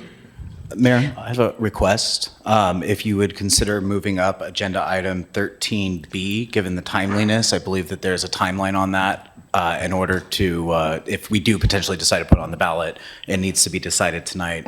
So I'm just concerned about the time. So it's my understanding that it could be decided at this meeting or at the first meeting of August. Is that correct? So we do still have one more. I think we can still get to it. It is new business again this evening because it was the council dispatched it when it came before in its study session. So we're going to keep it where it is for now, but we'll pay attention as we move forward. Yeah, as long as there's another meeting, that's fine. Yes, Councillor. So we are going to take a short recess. Please be back in your seats at 7:40 by this clock to the right. Thank you.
I call the meeting back to order. So we are now to unfinished business. We start with the Internal Services Director item. Just as a note, we are having a discussion this evening about the Internal Services Director as a way of helping the council and the public understand the administrative changes that are underway at the city. I note that this is an operational decision. It's fully within the purview of the city manager, but we also recognize that it's important that we understand what major changes are afoot and to give us a chance to ask questions about how this will help to improve the servicing of the residents through the city. So with that introduction, I will turn it over to Sabrina. Thank you, Mayor. So part of what we've been doing over the last year is looking for operational efficiencies as well as cost savings. So one of the areas we've been evaluating is our IT, HR, and finance departments. So you may remember finance and IT were combined a while ago, and HR was a standalone department. We have several kind of technology upgrades going on. One is our new payroll HR software. We still have paper for everything, so this will be a big time saver and process improvement. And there's a lot of crossover in our HR and finance functions, particularly around payroll, benefits, risk, even our union negotiations with costing. And so looking at that and looking at our budget overall and kind of what's being done in the field, having an internal services director makes sense moving forward, at least trying to recruit for one that will help oversee all of these functions as well as continue to streamline the processes between them. And so in your packet tonight, you have some bullet points around that as well as the job description that we will be advertising for. And with that, I'm happy to answer any questions. Councilor Bloom. Yeah, so looking at this, so it's finance, IT, and human resources. I'm just curious if, a decision is made, hypothetically, whether it's this year or going into the next biennium, to outsource IT and HR. Would you eliminate this position, given that it would only be overseeing the finance department? I think we'd have to assess if we have, that would be a significant change to the organization and what we do, so we'd have to assess it at that time and potentially make changes. Quick follow-up. And then follow up on that kind of around going into the next biennium. I'm just curious that if council and the budget committee decided to effectively not fund this position, would the response of administration be to just find savings in other places in order to continue to fund that position? So to not have a department head at the level over the internal services? We'd have to kind of do an assessment of the organization to see how to make it work. We have kind of drawn down what were 3 director roles into 1, which is fairly significant cost savings over time. So, I think this position has the potential to be a very good strategic partner with the administrative team in terms of dealing with processes and infrastructure that affect all of our staff. And so I don't think I would recommend, removing this position if we still have all of these functions in-house. But that would be up for discussion. Okay, thank you. Councilor Hanson. Thank you. These are 3 very different jobs, and I'm curious. I've never heard of this before. Is this done in other municipalities? Because HR is its own little island, and IT, come on, those people are really weird. And then finance, those people speak a totally different language. And I'm joking, but in all seriousness, they have specialties and a real strong strength. So I'm just curious, I've just never heard of this before. Could you help us understand? Yeah, so, I've seen this in multiple other municipalities, most recently one in Livermore, California, and one in a city of Florida I just saw come up.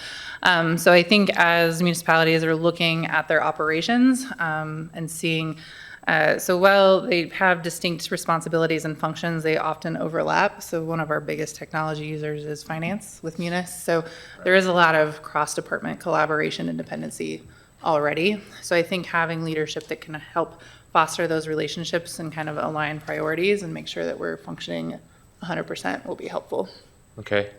And the second part of that question is what kind of, I know like in HR, certification is very different from a finance certification. Like how does one, Yeah. find this person or? Advertise for it. Okay. Yeah, so I think, it's, you want someone who has experience in both areas, does exist.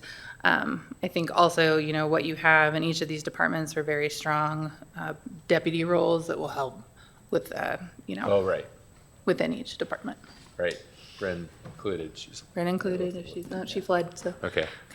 All right. Well, thank you. Yeah, that makes sense. I appreciate shedding a little bit more light on that. Councillor Dale? Thank you, Mayor. So Sabrina, I just heard you use the word deputy and real quick, Counselor, IT guys, we're okay. So, anyway, help me understand, these wouldn't be department heads anymore. Then the HR and finance and IT, they would report to a department head, if I understand that. So then, in similar organizations, and I understand they're trying this, but I am struggling to understand how we wouldn't want a finance director just kind of being the right-hand person, like that's in that room as like a CFO. So how would we manage that chain of communication, not having that direct alignment with what is fundamentally probably one of our most critical departments there? Can you help me understand how that would work relative to this new structure? So I need clarification on your question, not in alignment with the saying finance that like a department. finance director is a department head that would report directly to the city manager. Yep. I understand that this internal services director would have some finance functionality and it would go through that. But it is something that I just want to understand, because as we go through this, that finance director is like, we don't, like in other organizations, you have a CFO, you don't have someone that has, and then a finance person reports to person that reports to the CEO. So that just seems like a critical role that needs to be a department head, but happy to hear why. So the internal services director effectively will be the CFO, right? It's just a different title. So they will still answer to the city manager, and they'll have 3 divisions essentially with deputies to support. Councillor Schwab? Thank you, Mayor. And thank you for putting this together. I'm going through the job description here and like the essential functions. I can't help but kind of just echo what Councillor Hanson said, that like these are very unique skill sets, and to find somebody that would have, be potentially a certified CPA and also be up to date in BOLI. And I know that there are some special people out there, and I think maybe your skill set's one of them. You've been in at least 2 of the 3 of these departments, at least here. And I would assume, and don't take this the wrong way, please, but like you're currently doing a lot of these functions. So I guess my question is, if this were to be a filled position, I would assume it would free you up to do other things, focus more on the day-to-day, or the more long-term 40,000-foot view, be the visionary. Could you just kind of describe how this would take work off of your plate today and what you would do? Yeah, so I think, not having a finance director, we've had those responsibilities spread out between the deputy, Jordan, and I, working with that. But we have been continually kind of paring down our operations because we are smaller and smaller in kind of what we're doing as we have outsourced some of our items.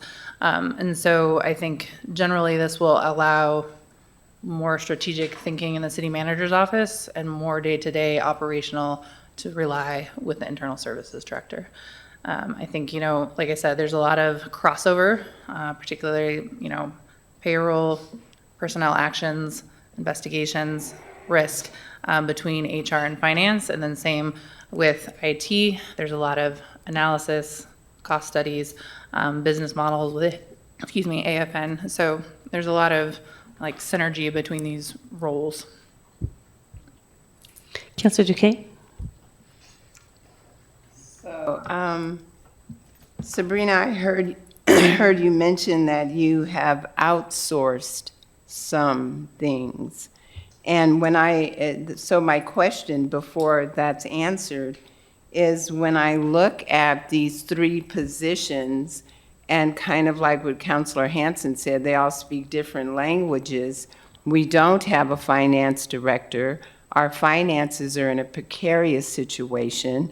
The finance director is a very definite role, so I don't understand how, and then I heard mention this person would be in a deputy position.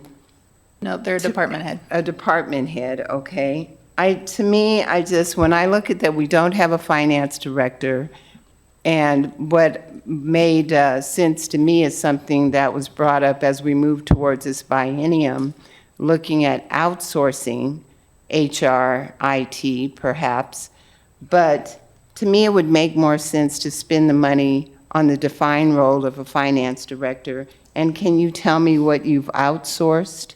You mentioned that. So we moved a lot of our software to a third-party provider instead of hosting it in-house.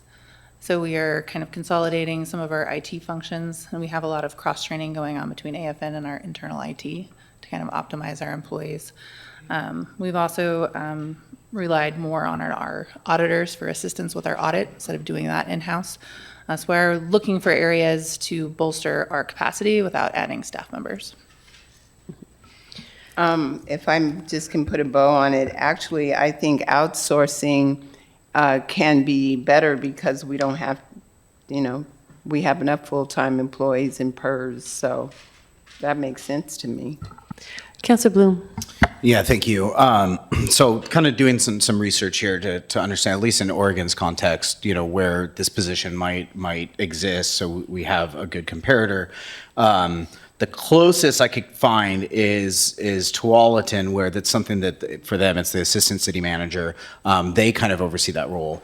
What there is, the other closer comparison in terms of function, would be the administrative services director, which is what the city of Portland has, that does exactly kind of what you're proposing. So I'm just trying to understand how a town of Ashland can have a similar position to the city of Portland.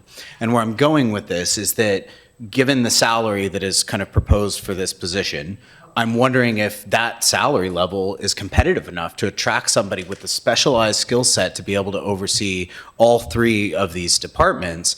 And furthermore, since finance director is no longer going to be a director, I'm imagining that they're going to be at a lower pay scale. So then how do we find the kind of person that this city really desperately needs to fulfill that kind of finance position? So I'm worried that creating this position is basically going to price us out of a qualified, essentially finance director, we'll call it like a deputy, and what actually is going to cost us more than what is proposed, given how specialized that field is. And the closest comparator to it is Portland, which I'm sure offers significantly more money for salaries for those kind of positions than we do. So I'm just wondering if that's been part of your thought process.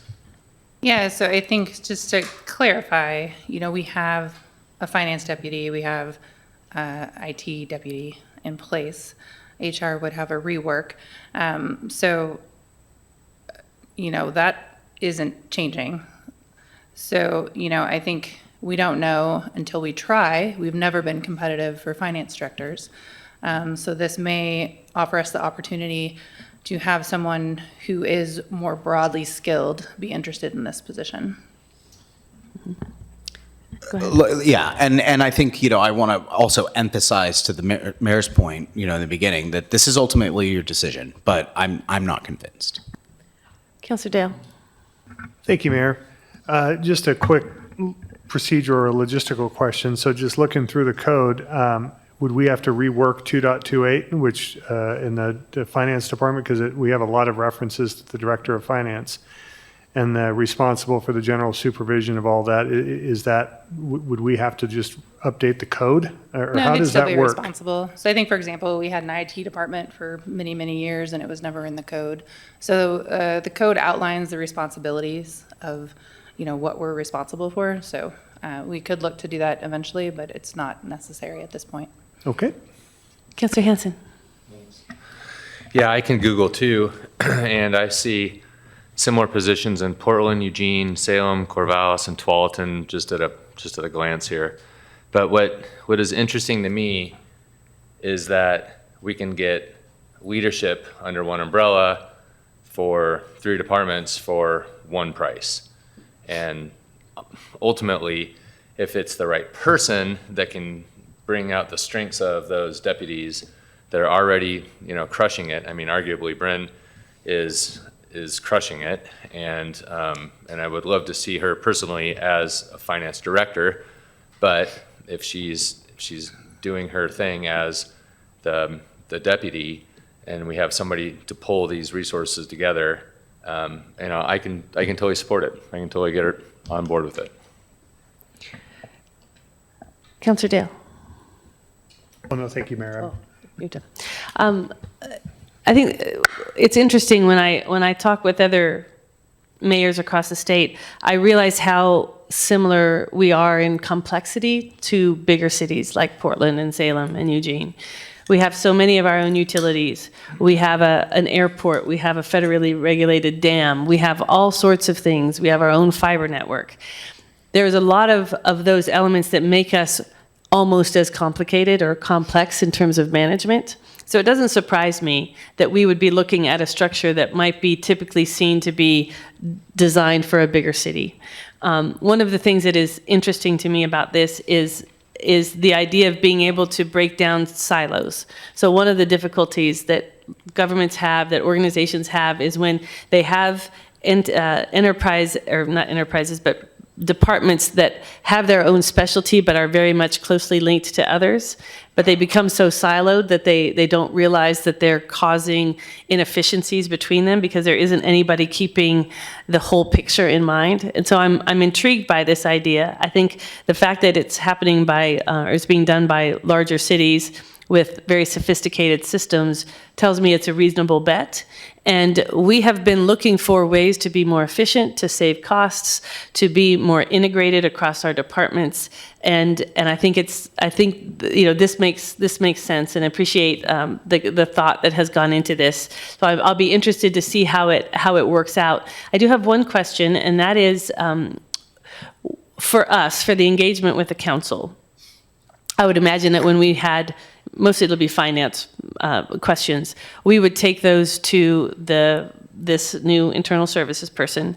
And then when we had in-depth financial reports here, they would come, and if they felt like they needed to have their deputy here to answer sort of more detailed questions, they would bring their deputy. We would be able to have access to that full length of expertise in the department. Is that correct? Yeah, so if you remember, the former finance director often brought her deputy and finance manager. So I think it's pretty common.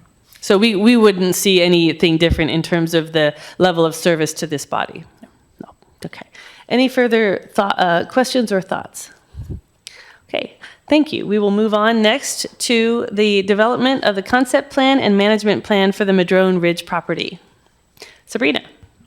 All right, so we have been kind of conversing about the Madrone Ridge property for several years now. So we are at the point where we're seeking council approval for initiating the development of a concept and management plan for this property. And thank you to Deputy Rooklyn, who's been championing this. So I'm going to go ahead and turn it on over to you. Yeah, great. Thank you, Sabrina. Good evening, council. As a brief reminder for all our viewers out there, the Madrone Ridge is a 1,900 plus acre property that the city has been working as a partner on for many years for forest management. There's the opportunity for the city to acquire this through a Western Rivers Conservancy, who is currently applying for grants and fundraising to purchase the property. And we are in discussions with them about city then taking ownership after purchase. The city, as well as Western Rivers Conservancy, has been doing due diligence about what can and cannot be done on that property, which brings us to the next phase of the property, which is, after doing that due diligence, actually detailing out what can be done with that property and where. The purpose for this is it helps us better understand the maintenance and management of that property, as well as apply for grants to reach that full purchase price that Western Rivers Conservancy is aiming for. This asset for you all, Western Rivers Conservancy would use their funds to hire a facilitator.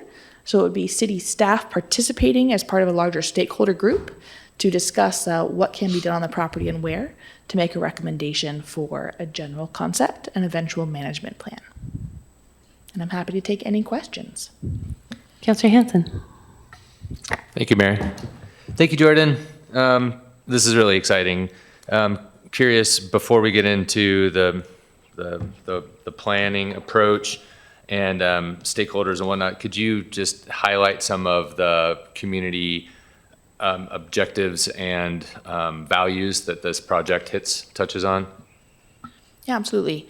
One of the primary purposes of this property is as a fire mitigation property. It is directly west of our city, west of downtown, and it has been earmarked as one of the major properties where historically winds have blown fires through. It is also a large network of trails. Those trails are not sanctioned trails, but it has potential for trail connectivity, particularly between our watershed and the forest land that is on the other side.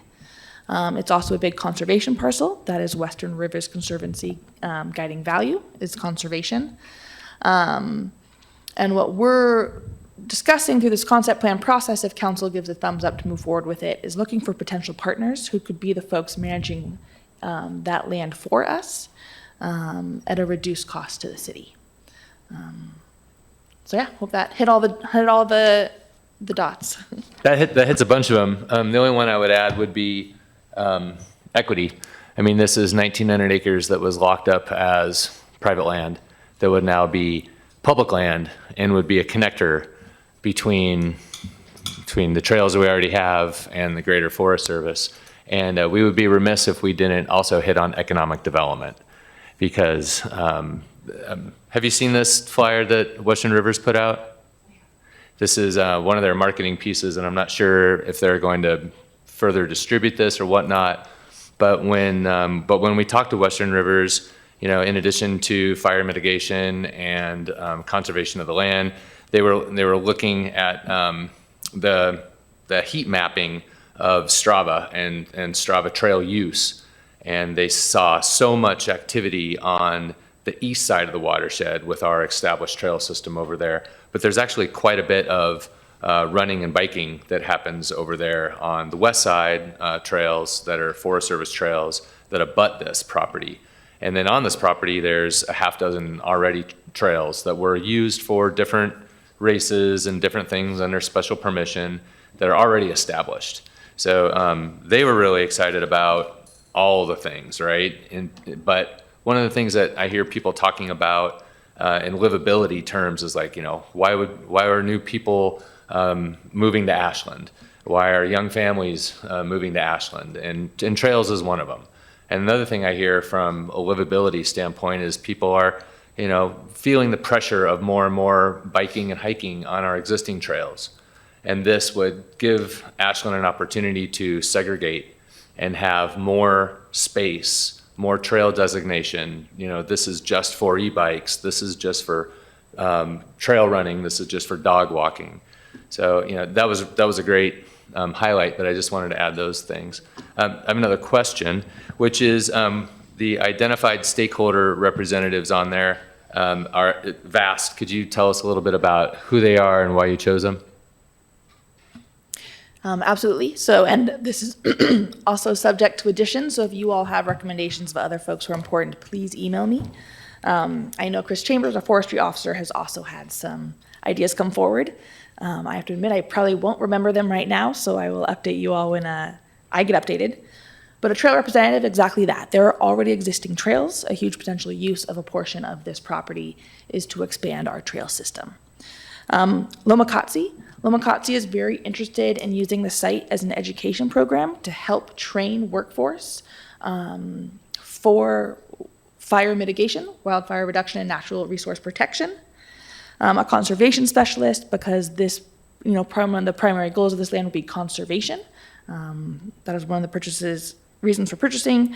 A fire mitigation specialist, that'll likely be our forestry officer who knows the land well and knows what kind of fire mitigation work would need to happen to maintain that property into the future. Jackson County, because this is in Jackson County. And if the city ever decides to do something more with it, like make it a use park, et cetera, we would go through a county process for that. Mm-hmm. Rogue Workforce Partnership, once again, for that workforce connection, particularly as we're working towards more environmental stewardship. SAU Environmental Science Department, because there's high interest in using that site for outdoor-based education, both because of its biodiversity and it's through that fire mitigation education program. Same with the Cave 12. I think one of the concepts being passed around that we'd like to vet with this group is the development of an outdoor classroom on this site for that. And then, of course, the tribal liaison, since this land was held by some of the local tribes here in Oregon. Yeah, thank you for that. Since your invitation, I would love to add, I think it would be incumbent under the trail representatives, the two major groups that maintain our trails in the city of Ashland free of charge. I mean, they're member-based user groups, myself included, go out and volunteer to maintain our mountain biking and hiking trails, oftentimes on city land. We donate thousands of hours every year to maintain the trails around here. I would add that we would specify the RVMBA and the AWTA, which have built and maintained the trails in and around Ashland. But then also a couple liaisons, one from City Council and one from Parks. And I would also be remiss that there's a road that goes from Ashland Mine Road all the way through the property to Wagner. And I would think a neighborhood association or a neighborhood group, because those folks aren't in the city of Ashland, they're county folks, would also want to be a part of that. Because another thing that this property does is unlock regress and egress for those people in the event of a wildfire, any kind of disaster. I mean, there's a large number of people that live up Ashland Mine Road that are very concerned about their fire emergency plans. And this road goes all the way through there and out.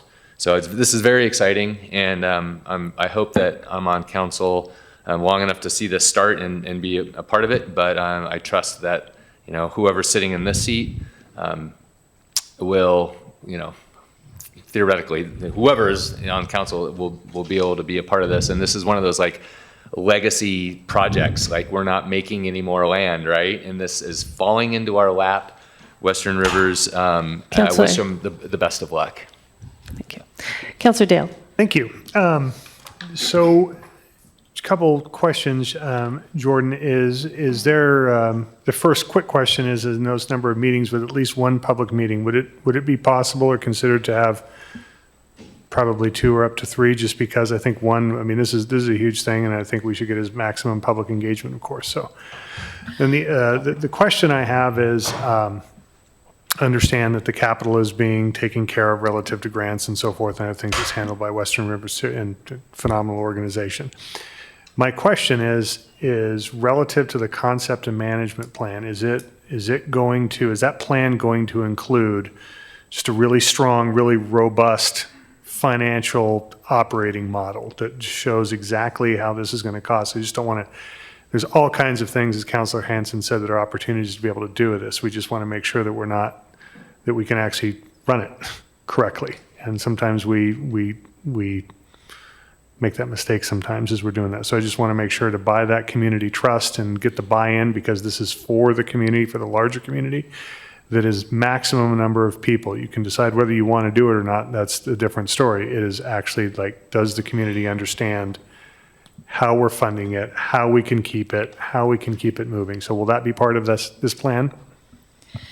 Yes, I'll speak to your first question. Is yes, we can absolutely add more public input meetings. Part of the goal of a concept plan is it is a tool that we can then have much more public input gathering with. So even with the development of a concept plan, that's the start of the public engagement process to really weigh the pros and cons of, do we want to move forward as a community with taking over stewardship of this land? To your second point of, will the management plan give us that detailed understanding of how much it would cost to maintain this property? I think what this management plan will give us is it'll give us a bottom line of, if we weren't able to find any partners, if we were having to do everything ourselves, what would the cost be? But it would also build the relationships to understand if there's partners willing to partner with us to find cost-saving measures to still get the work done in a beneficial community way. So that is the hope for outcome, part of this process. Councilor Kaplan. Yeah, thanks, Jordan. I have a similar I'm on a similar line of thinking as Councillor Dale, so that's helpful. And I think that certainly the concept plan, having broad stakeholder input is really, really important, and I appreciate that, and taking the time necessary to do it right and get broad stakeholder input, including suggestions from Councillor Hanson. I guess I worry a little bit more about the management plan, the process for developing the management plan, because in my experience, developing a management plan for a large parcel like this, I'm not familiar with this exact kind of thing, but I know that in preparing management plans for like a national park, which is much bigger and a little different thing, but it's kind of a technical. It's more of a technical exercise than it is a stakeholder exercise. Now, I appreciate getting input from stakeholders that might want to take a piece of it, co-management with us or whatever, but I would think that would be subsequent to really deciding, what needs to be managed and what are the actual actions that are going to happen month after month, season after season, year after year on this piece of property to manage it according to our standards. So I appreciate that they're sequential here, but I think I worry a little bit that there's too little time that's maybe allocated to really do a thorough job on the management plan to yield the kind of cost and capacity. It's not just how much it costs, it's how do we have the capacity to do it, who's going to do it, what specific agreements we're going to have. So can you reassure me a bit on some of those things? Yeah, absolutely. And I would be remiss if I didn't mention, if Chris Chambers would have called me out if you hadn't brought this question up, so thank you. So there are technical documents that we are going to be required to have with this land if we choose to take it, because it's under certain federal grant programs. And that'll be a management plan that is highly technical, that details, much like the forest management plan that we have for our watershed, exactly the technical maintenance of this piece of property. At this point in the process, we are not going to develop that. What we will be developing is, we know the acreage and the areas that will require specific types of fire mitigation work.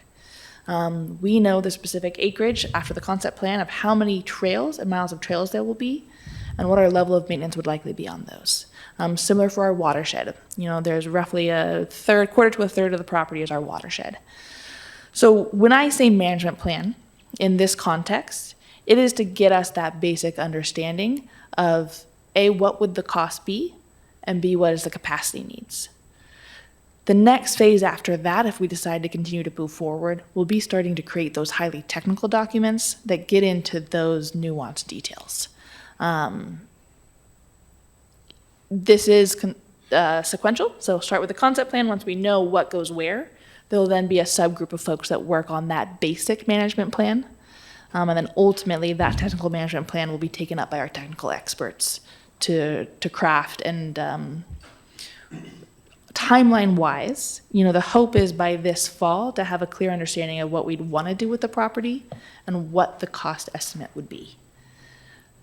From there, we have until September 2027 currently to make the final decision, and that process after that, between the end of this year and September 2027, would be those technical plan assessments. Does that make sense? That's actually it's somewhat reassuring because I think we'll get the kind of depth that I was looking for. The more technical management is much more costly than this more preliminary planning approach. Is there financing for that management plan? What's the cost of doing that technical work, and when does it have to be completed in order to satisfy federal regulations to use the money? Yeah, so when it would have to be, if we move forward with the acquisition of the property, we would accept the federal grant funding. That'll be through resolution via the council, and then we will have a set time period, I believe it's 2 years, for us to then develop that technical document. Yes, and I apologize if I forget the first half of your question. But that's 2 years that would extend past the deadline for actually purchasing it. So it sounds like we wouldn't have the technical level detail for the management plan by the time we would be, we'd need to purchase it. Yeah. Or not we purchase it, yeah. Western River's purchasing it, us accepting it. Let me do a quick clarification. I think we'd have a pretty good idea before that, because since we currently already have a technical plan document for our watershed, this would be an extension of that plan. The other thing that Western Rivers has offered is through this process of concept planning and management planning to hire technical experts. For example, we will likely have to do a biodiversity study of the site to be able to receive conservation-based awards. So that's the kind of technical work that would be done by Western Rivers during this 3 to 6 month period of planning. Councillor Sherrill? Thank you, Mayor. Two things real quick, Jordan. Thank you. Just to get the public and myself included caught up on, are we in a delayed purchase agreement? And we already have figured out most of the terms, the way I understand it, looking at your timeline? Yeah, so Western Rivers Conservancy is in a delayed purchase agreement with the private property owner, and they're currently working with us as the most likely steward of that land. Okay, and I'm just looking at total cost to the citizens, so like we have some earnest, the research I did said we had potentially some hard earnest money down that we won't get back. And then the main question is, if we decide to go with this motion and direct staff to look at a conceptual plan, preliminary conceptual plan, that is just staff cost, I'm assuming. There's not a dollar amount. It would be you and consulting with Western Rivers, I'm assuming, to put together that, so we're not bleeding, we're not putting any more money out. Correct. To get to the next step. Yeah, so we have a contract with Western Rivers. That is the money that the city has put in to consider acquisition of this property. It's $25,000 a year for 3 years. For this stage of the process, there is no additional money the city would put in beyond the staff time of the staff who are participating to help develop the concept plan, and the basic management plan is what I'm going to rephrase it as. And you have the hours available in your schedule to devote to this really interesting project, I'm assuming? Yes, and I would put most likely Chris Chambers as a city representative on this committee, because he is the one most knowledgeable about what we would need to do on that property, as well as the other stakeholders he has the relationships with. I would be there in a support role, most strongly. So I have a couple of questions and I appreciate the questions around the management plan getting to the financial reality. We've had, months and months, if not years, of conversations about the squeeze on the general fund and what this means. And so to me, and I think the council would at some point have deeper discussions about this, but the need to make sure that we can pay for this property with revenue that is generated in some fashion by this property. Knowing that there are restrictions on the property, but also knowing that it is likely to draw more people into town. There's likely to be an economic benefit, specifically if we plan it in the right way, right? So when I see this, we have the concept plan first, and then it rolls into a management plan. But and let me know if I'm not seeing this correctly, but I don't see the time when it comes back to council. So I see that there's one public meeting to look at the concept plan, but I don't see it coming back to this council for the council to say, yes, that looks right. The priorities are balanced correctly across the various things that could be in this place. And so I'm wondering about how do we make sure that we are nodding and saying concept plan looks right before the next management plan piece happens? That would be my first question.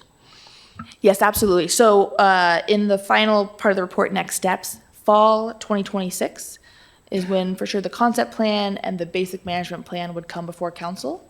We are a month delayed since this agenda item got pushed, so I would put that more in the November timeframe. Right, but I'm suggesting this council should see the concept plan and have that discussion before the management plan is developed, because it says that the concept plan is the precursor to the management plan, but that's a natural point of checking back in with this council, making sure we're in agreement that it's in the right direction, and then going into that deeper dive, because that management plan will then set the stage for future planning efforts. And so if it's off course in some fashion, that's the correction point. I'm more than happy to do it in that order. Okay. I also would support the idea of getting somebody, and it's likely to be you if you're already planning to serve on it, but to have that economic development, recreation, not just recreation, but what is the likely economic impact to this? Make sure that we're covering that. So it sounds like that is happening. And then the last piece of this is that this is one of the steps that we always knew was in this process. So we still are not at the place where we're saying, yes, we're accepting this, but we're taking the next step that we said we would take to do our due diligence on this. So I'm just confirming that for the folks who are watching from home. We're getting messages about people, I think, who might have some confusion about where we're at in the process. So we're still doing due diligence. We're still investigating this potential opportunity. The council's not on the edge at this point of accepting the property, nor is it, fully funded yet, correct? Correct. This is part of the due diligence process. Okay, thank you. Is there any further questions or, any further questions of staff? Okay, the floor is open for a motion. Councillor Hanson. Thank you, Mayor. I move to direct staff to initiate the process for developing a concept plan and management plan for the Madrone Ridge property. Councillor Hanson. Yeah, I mean, we've said a lot, and we're not there in terms of funding with Western Rivers, and we have a lot of stakeholders in this list and a lot of public engagement that needs to happen. So I'm really excited to get the ball rolling. And again, this is something that I think every Ashlander will benefit from in a fire mitigation and a public land and equity standpoint, and the economic development and the educational opportunities. Just, I think they're so exciting for Ashland. It's something I'm very, very hopeful for. So it's with that I support this. Councillor Kaplan. I think this is just another step in the decision-making process, and to really do, as somebody described, the due diligence to figure out, what exactly we'll be able to use this property for, how, and how we'll manage it, and how much it'll cost. So we need this information, and I'm happy to proceed forward with it. Councillor Bloom. Yeah, absolutely. I mean, we've been talking about that, I think, since the beginning about how we need to have some kind of plan. We need more information. For me, this is critical and fundamental to deciding how I'm going to vote on this property is understanding the numbers and the scale of this, and if this is something that the city can actually take on. So yeah, very grateful for you doing this. And the way I see it is that we've got until December of next year. So this is one of the rare times where personally I'm not too worried if you go over a few months to figure this out, like to take the time you need to get it right, so that we're going off of the right information. So thank you. Councillor Duquesne. I was looking at this, and Councillor Bloom is right. We've been here for how many years? I think the money that we've invested in this, I wish we hadn't have done that. I feel like wildfire mitigation, that is a nice point. However, when we look at wildfires, most fires are started by people. So we put a lot of people up there. Good luck with that. But I just, in the bigger picture of things, it's a wonderful notion, a nice thought. But when I look at the presentation that my colleagues presented to us yesterday, and when I see the state of our budget, we don't know what direction we're going in. I know that this isn't going to cost any money to put this together, this concept. However, if staff is so thin, which I keep hearing we are, I feel our time would be better spent taking care of what's in front of us in Ashland, in town. So I do not support this. I haven't from the start, and I can't start now. Any further discussion? Okay, roll call, please. Kaplan? Yes. Duquesne? Hanson? Yes. Sherrill? Yes. Dale? Yes. Bloom? Yep. Motion passed. Great, thank you. We are now to new business. We have the property we're finishing up unfinished business. We have the proposed ordinance for utility bill fees. So you have your council communication here, and what this is a request for the council to consider developing an ordinance that would, thank you, that would that would outline the process by which this council would go through public engagement efforts prior to two particular instances. One is the creation of a new fee on utility bills. The other is any sort of increase that would go out beyond the inflationary increases that are already structured into those fees. So in either of those cases, if the council were looking to make a bigger change or make a new fee, they would have to go through this process by ordinance. And so what this is, it's not an ordinance yet, even though it says that that's what it is. It's a conversation that says, is this council interested in in directing staff to go forward and to start to put this into an ordinance form? And if so, are there any elements of this that we think should be changed? And you'll notice that there are a couple of things that are specifically designed into this process. One is to make sure that it is at least a couple of months long process so that the community has plenty of time to understand it. There are multiple structured requirements for public engagement. There are time limits, so there are requirements for a certain amount of time to elapse between certain points of this so that the community can have adequate time to respond. And then I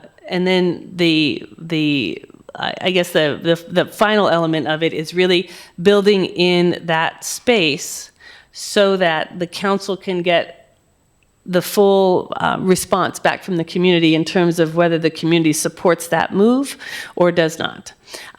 This came up in a conversation we had towards the end of last year when I mentioned that I thought we needed a more clear structure so that there couldn't be rushed processes for this. No matter what is spurring this on, it's going to take several months in order to put it into place. And so the community wouldn't ever have to worry about something coming onto the agenda and moving forward really quickly before they understood what was happening. So that's what it is. You have the council communication in front of you, so I'm not going to necessarily go through the whole process, but that's what this is. And we're very stacked up in our study sessions, so we went ahead and put it on the agenda for the last meeting. So it's coming up as the last item of old business this time. So questions?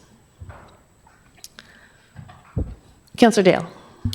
Thank you, Mayor. Just a really quick question. I just want to make sure that that when it says, and I appreciate you saying it's going to be a conversation, but the last sentence in the summary there, it says throughout this document, fee increases means fee increases larger than the inflation index. And I just want to, I would say that I would feel comfortable if it was just, if that was all inclusive in that, because we do have these things where sometimes the inflation index just isn't do it. Sometimes it's too much. And so I just want to have that this conversation, if this is passed, includes that, and we just don't pass over the inflation index as kind of a given, because I think that's a very important calculation that's used in the overall thing. It would be a comprehensive discussion that would include that. Would you be acceptable with that? Yeah, and what I was looking at with that is that with some of our fees, we have now set them to go up incrementally based on indexing, right? And so the point of this is that if the council wants a fee increase that's more than what the policy is allowing the increase to be year over year, that would necessitate this policy in the same way that building a new fee would also. I see. That makes sense. Okay. So if we think about what just happened with the wildfire fee, where we increased it significantly. We hadn't increased it for a long time, but then we did a much more significant jump. That would require the same structure and process as if we opened up a brand new fee. Any other questions? Councillor Kaplan. Yeah, so I'm just, I don't know, putting myself back, was it just last year? 2 years ago, last year, last spring, when we were in the receiving the budget, we were in the budget committee, and all of a sudden we were presented with the need to raise some revenue in order not to slash costs very extensively, including in our wildfire staff, because we lost purchasing power. But if we were to be in that situation again, then we would be in a multi-month process of deciding that we need to increase, for example, our wildfire fee in order to maintain our wildfire staff. our Ashland Forest Resilience staff, et cetera. But I think, am I right that your intention here is that we be much more deliberate and bring those things much earlier, so we wouldn't be facing kind of a last-minute emergency kind of request? Yes, exactly. I think alongside this requirement is also the other work that we've been doing to do a more robust and continual forecasting process with our finances. So those two things together, making sure that we take the time when we are presented with potentially needing to do something with these fees, alongside our responsibility to make sure that we're not doing, coming to this as a rushed kind of surprise to the council or to the community. So I think both of those things have to exist. And by putting this into ordinance, it basically says we can't actually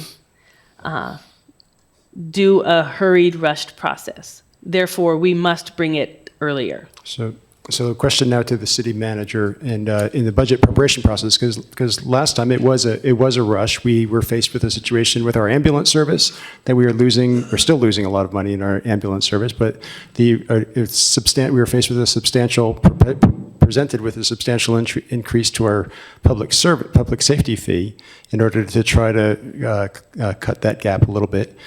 Do you have the ability, or will you have the ability in this next biennium to really be able to put that forecasting together earlier so that we've got those months, if that's the choice, so that we can consider either fee increase or cutting the service? I mean, we didn't have to cover the service. We could have cut our number of ambulance drivers, personnel. Will you be in a position to be able to give us those kinds of trade-offs so we can make a considered judgment? So we are forecasting more and more. So we're ahead of where we were last time. So I think we have the processes and know-how in place to be able to present those items sooner. I think, we have some unanswered questions still around the parks fee, around the ambulance service. And so, until we have kind of the decisions and which trigger kind of the financials to put into place, it's hard to get an overall picture. So I think what will be important is kind of systematically making sure our agendas are moving at a pace and we're getting the policy decisions that we need to be able to forecast those things. And I appreciate the inflation adjustment that you added last time, because we had seen the deterioration in the purchasing power of those fees, and that we weren't able to cover the things that they were able to cover previously because we hadn't raised them in 7 years, 8 years. Councilor Hansen. Yeah, thank you. I certainly appreciate the transparency and experiencing the rush of those fees. It was surprising, and it had fallout, and it had unintended consequences. And the bottom line was, it was either services or revenue. So my question is, at what point are you thinking there's a delineation between fees and other revenue sources? There's, other opportunities that other municipalities have levered that I'm just curious, relative to lots of different things. What kind of input are we going to be, seeking? What kind of freedom will this, council have? Like, let's say, Parks wants to instigate fee parking. What if we want to have trailhead fee parking? The list goes on and on and on. And I'm not sure if I quite understand where the delineator is between, different revenue sources and how they in fact impact the people. And in a representative government, I'm not quite sure exactly what you're getting at with, what is, what we're trusting our electeds with, and what we want to have community involvement on. Mm-hmm. Yeah, it's a great question. So when we put a standard fee on our utility bill, everyone has to pay for it, no matter what they're doing. So if we put a parking fee on something at a trailhead, that's going to impact the people who are using that particular service. And they can choose whether or not they use that service.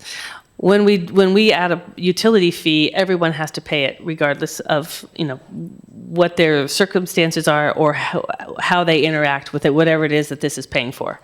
And so this would be restricted specifically to new fees on the utility bills or fees that are increasing beyond the policy cap that is already built into those fees. So it's only for those two circumstances would you set this process in motion.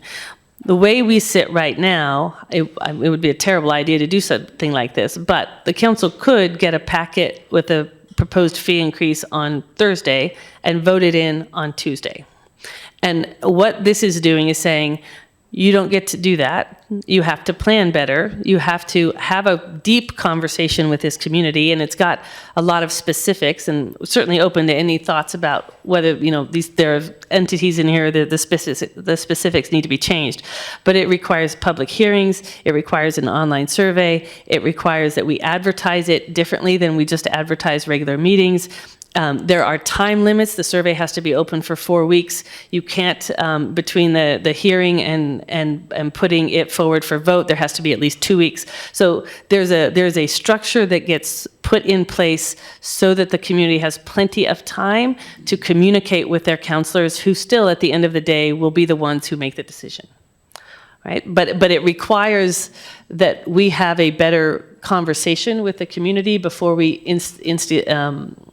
put those types of fees in place. Follow up, Mayor? Yes.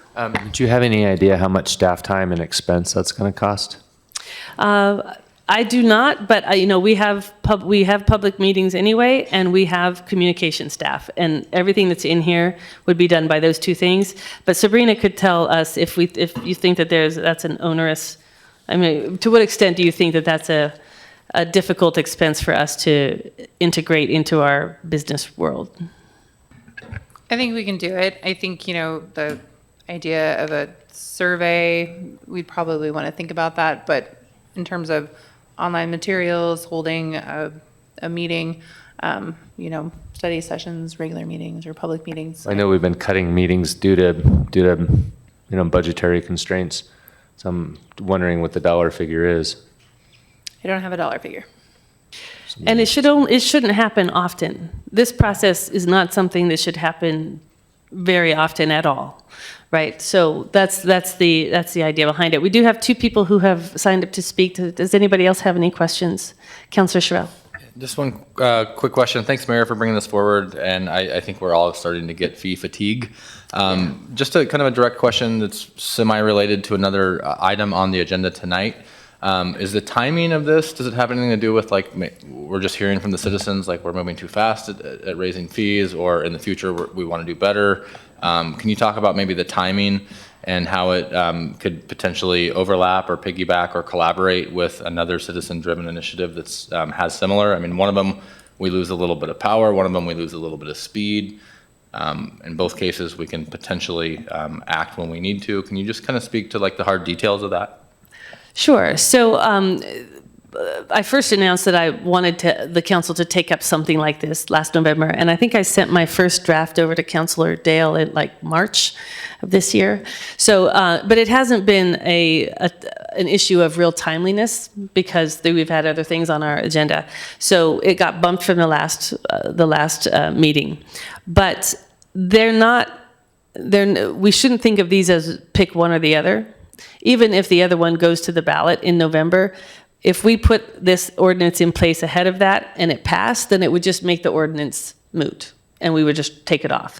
If it went to the ballot and didn't pass, then we would have this structure in place that the council would still have to have a robust public engagement process. So they may very well be trying to address the same thing in different ways, but I don't see them as necessarily mutually exclusive. Does that help? Yeah, totally. Thank you so much for the clarification. Okay, so we're going to call up the two folks who have signed up to speak with us this evening. We have Paul Mozina and George Kramer.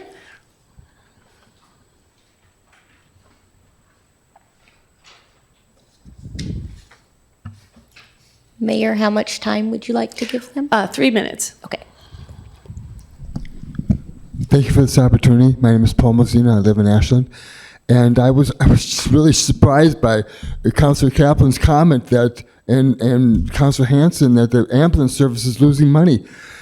When you all were reviewing the public safety fee increase back in May of 2025, you had a study session with Chief Sartain, his last meeting before you, and it was a celebration. I mean, the data he presented, and I included in my public comments, showed even accounting for a $1.5 million fully loaded 8 staff, an estimate of 1.1 million above that net position for 2024 and 1.3 million net position for 2025. That was on March 3rd. On March 31st, the city administrator came forward to y'all and said, "Oh, the EMS service isn't covering its costs. We're not making enough money." And so I mean, when you're going to have, and I made many comments asking for that information. I filed FOIA requests. What was the net position of the EMS when it was embedded in the fire department with dual role fire personnel? And then what was the net position that Marion Barry and Chief Sartain presented on March 3rd, which showed a tremendous success for that program? I asked for that. The city administrator made the point that this program wasn't covering its costs. And it was certainly covering its costs and making money hand over fist. So one of the things that's missing here is in your plan is a requirement to respond to public comments. A serious public comments, I got no response, even to a FOIA request. And then there's a requirement that you need to follow up. You guys are saying that the ambulance service is losing money. I beg to differ, and you should put the data on the table here. Chief Fraser hasn't made an appearance in front of this council except for 5 minutes at the budget meeting. He should be in front of this council. You should be reviewing the status of the EMS program. When you increase a fee, you have to pay attention to the premise for that fee increase and see if it's still justified. And another thing that's really important is accurate, honest presentation of information. When this public safety fee was presented, it said that the current program was a pilot program and the money was to make it a regular program. This is in May of 2025. There had been 8 full-time EMS people for all of 2024, or the 4 more were hired in 2024. So this program was well established way beyond the pilot program. And the last thing is the fiscal impact was said that if I have time to make this last point, that the money, all the revenue from the public safety fee was going to be dedicated to the EMS program. Well, it wasn't dedicated at all because it was less than 1% of the general the fund. The money went right into the general fund. So it was not an honest presentation. Thank you. George Kramer?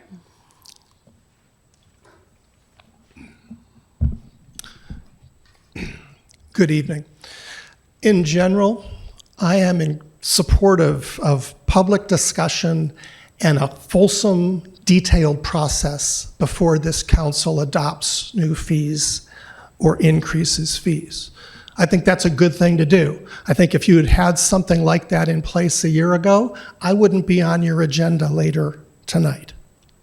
However, I am on your agenda later tonight, and hopefully the people of Ashland will get a chance to weigh in on the other matter, as you talked about it, Councilor Sherrill. And I think that this ordinance right now, or this process right now, is ill-timed. Let's wait and see if the people want to adopt a charter amendment. We should work together and create exactly the kind of ordinance. I can quibble about some of the survey and how the public process works. Those are details. But I do think that the council having some sort of standard before it adopts a new fee and avoids these rush to decisions in the budget process is a good idea. I just don't think you should be wasting time and staff time doing it before the election in November. Thank you. Thank you. All right, so if there are no additional questions, then what we are looking for is if there is interest in directing staff to to move this forward into an ordinance process.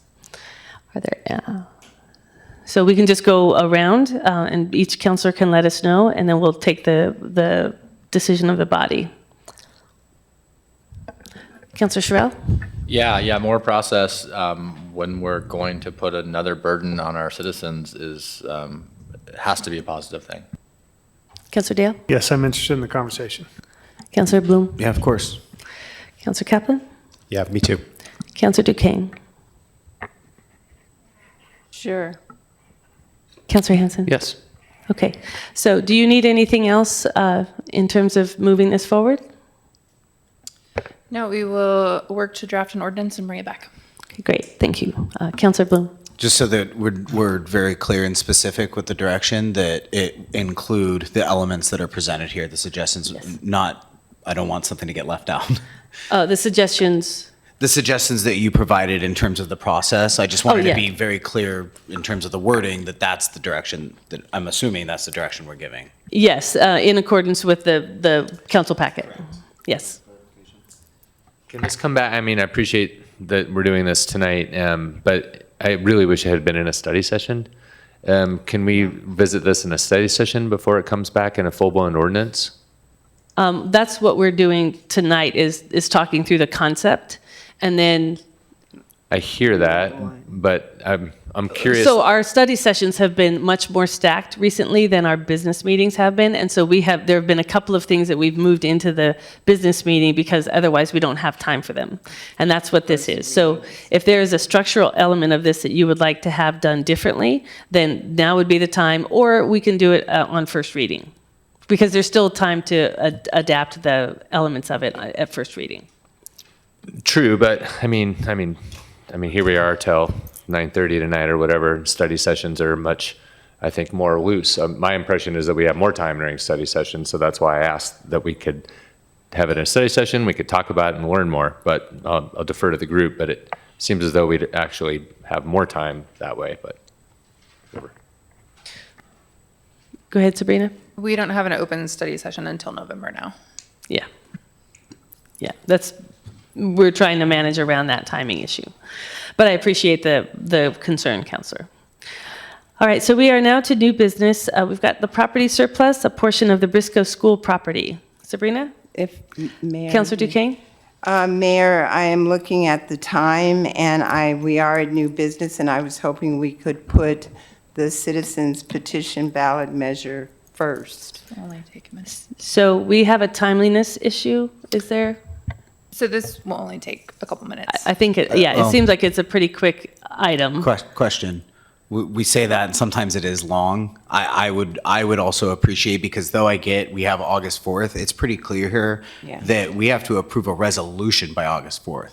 So if we don't give direction on what that resolution looks like, we can have a conversation on August 4th. There is no resolution, and therefore, whatever decision we make is going to be impacted by that. This is time. It's So very timely. I will go ahead and switch the order. So we'll take up the citizens petition ballot measure discussion, and then we'll move back to the Briscoe School property. So this has been brought forward by two counselors, and so I just want to open that up for them to bring it forward. So I believe it's Counselor Duquesne and Counselor Sherrill. Is that right? Or no, Counselor Bloom. So Counselor Duquesne? Honestly, for the sake of time, I believe we all know what this is about. We have 1,500 residents of Ashland, more than 1,500 residents of Ashland who would like to see this on the ballot. It came in front of us. The chief petitioner was told to go out and get signatures. That happened. There was a hiccup, and now we're back again. So I would like to vote on this tonight, and hopefully it will move forward by this body. Thank you. Yes, Counselor Bloom? Yeah, and I would just add that this is similar for me, is that, we said, democracy, go out, do the process, and the process was done. Signatures were collected, the needed signatures were collected. We're looking at, obviously, there's some technicalities here. And I've been very open in the past that this is not a ballot measure that I would be voting for, I would support.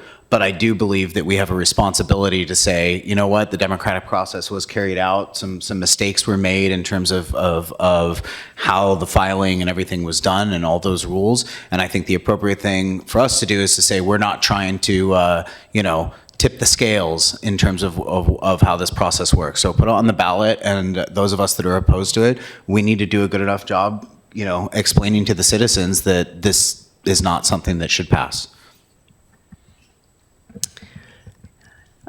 Councillor Kaplan? Yeah, I have some questions. Yes. Yep.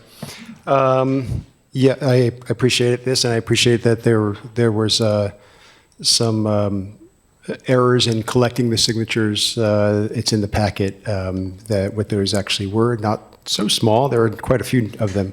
But there's also in the packet a notion that the 1,500 number was inaccurate. Can I ask Alyssa, because I think you said that it says the actual count is 1,316 signatures, slightly more than the 1,308 signatures that are required under the democratic process to put this on the ballot? Sure. So to clarify, when Mr. Kramer dropped off the signature sheets, I counted sheets, not actual number of signatures, and went off of the count he submitted, which was 1537. So the analysis, the original analysis I did was based off of that number. So I took 1537, there were 194 electronic signature sheets, and that's how I sort of mathed out the rest. When this came to council on the agenda, myself and a colleague counted the actual number of signatures. And that's when we discovered that the actual number of signatures collected was 1316, not 1537. Which is 8 signatures more than required under the democratic process for putting a measure, ballot measure. Correct, 1,308 are required. So because the signatures were not collected properly, I mean, that's one thing. But the implication of that is that the county clerk didn't then validate the signatures.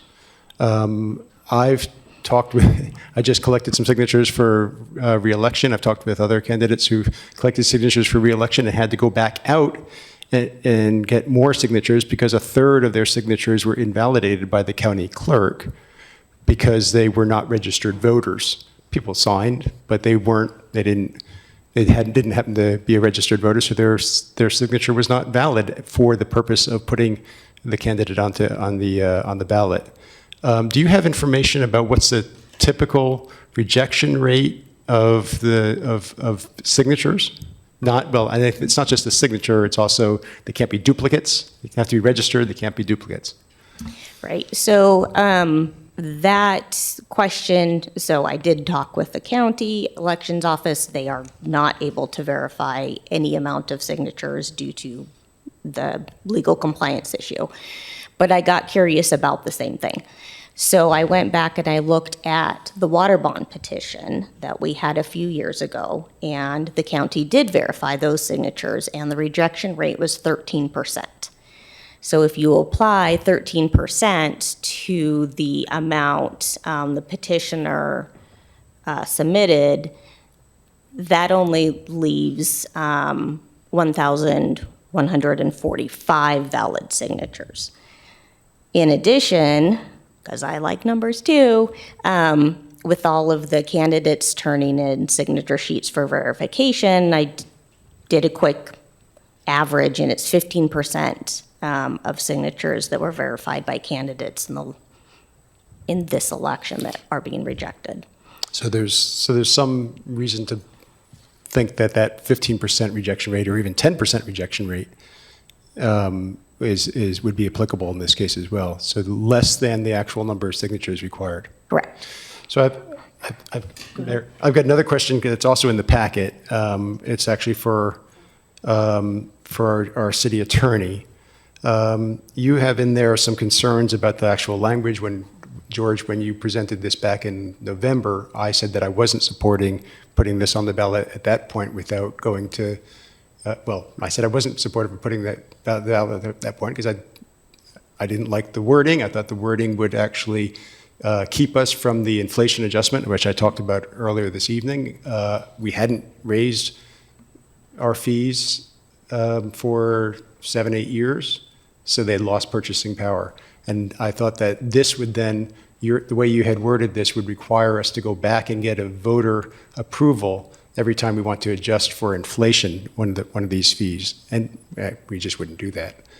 But so my question for the city attorney is, you expressed the same thing in the packet, and you added an additional concern about franchise fees. Could you explain that? Yeah, and I haven't done a deep dive into it. It actually just occurred to me after we went through the stuff with the Vista. I think realistically, it's more of a practical and financial question, but a franchise fee not being rated. So the bill language itself refers to utility bill. So I believe that would include non-municipally owned utilities, to include a Vista. So in my reading of that, then I started thinking about a franchise fee is not necessarily related to operations. So if council wanted to then raise a franchise fee, they would have to take that to a voters. And then I started thinking more about that, and started thinking if there was an ORAR that required a certain level set for a franchise fee, like natural gas, and we took it to the voters and they did not agree with it, then we wouldn't be in compliance with that. And then again, these are just kind of hypotheticals I started thinking about. This is not not brought forth by council. I haven't done a deep dive into it yet, but then also looking at some of the other schemes that exist with public utility commissions and service territories, and whether or not we would have then a potential issue if essentially there was a territorial agreement and we couldn't comply with it based on not being able to get our voters to go along with those fees. So again, these just occurred to me after the Vista conversation. So I had some concerns if it were going to be, the council putting forward with a tacit endorsement, basically, of putting it on the ballot. I thought they should at least be addressed on the surface. I think that the language of, just quote utility bill extends beyond just the city's utility. Councilor Duquesne? So Mayor, for the sake of time, can we extend the time? We have until 9:20, so we still have a good period of time, and at that or until 9:30, and at that point, we have to have a motion on the floor in order to get 10 more minutes, but we still have a considerable amount of time. Councilor Hanson? I can appreciate gathering signatures for this seat, and certainly had some hiccups. And I can also appreciate the efforts of citizens going after something like this. So I appreciate that. But Johanna, I was hoping you could read the proposed language for us, please.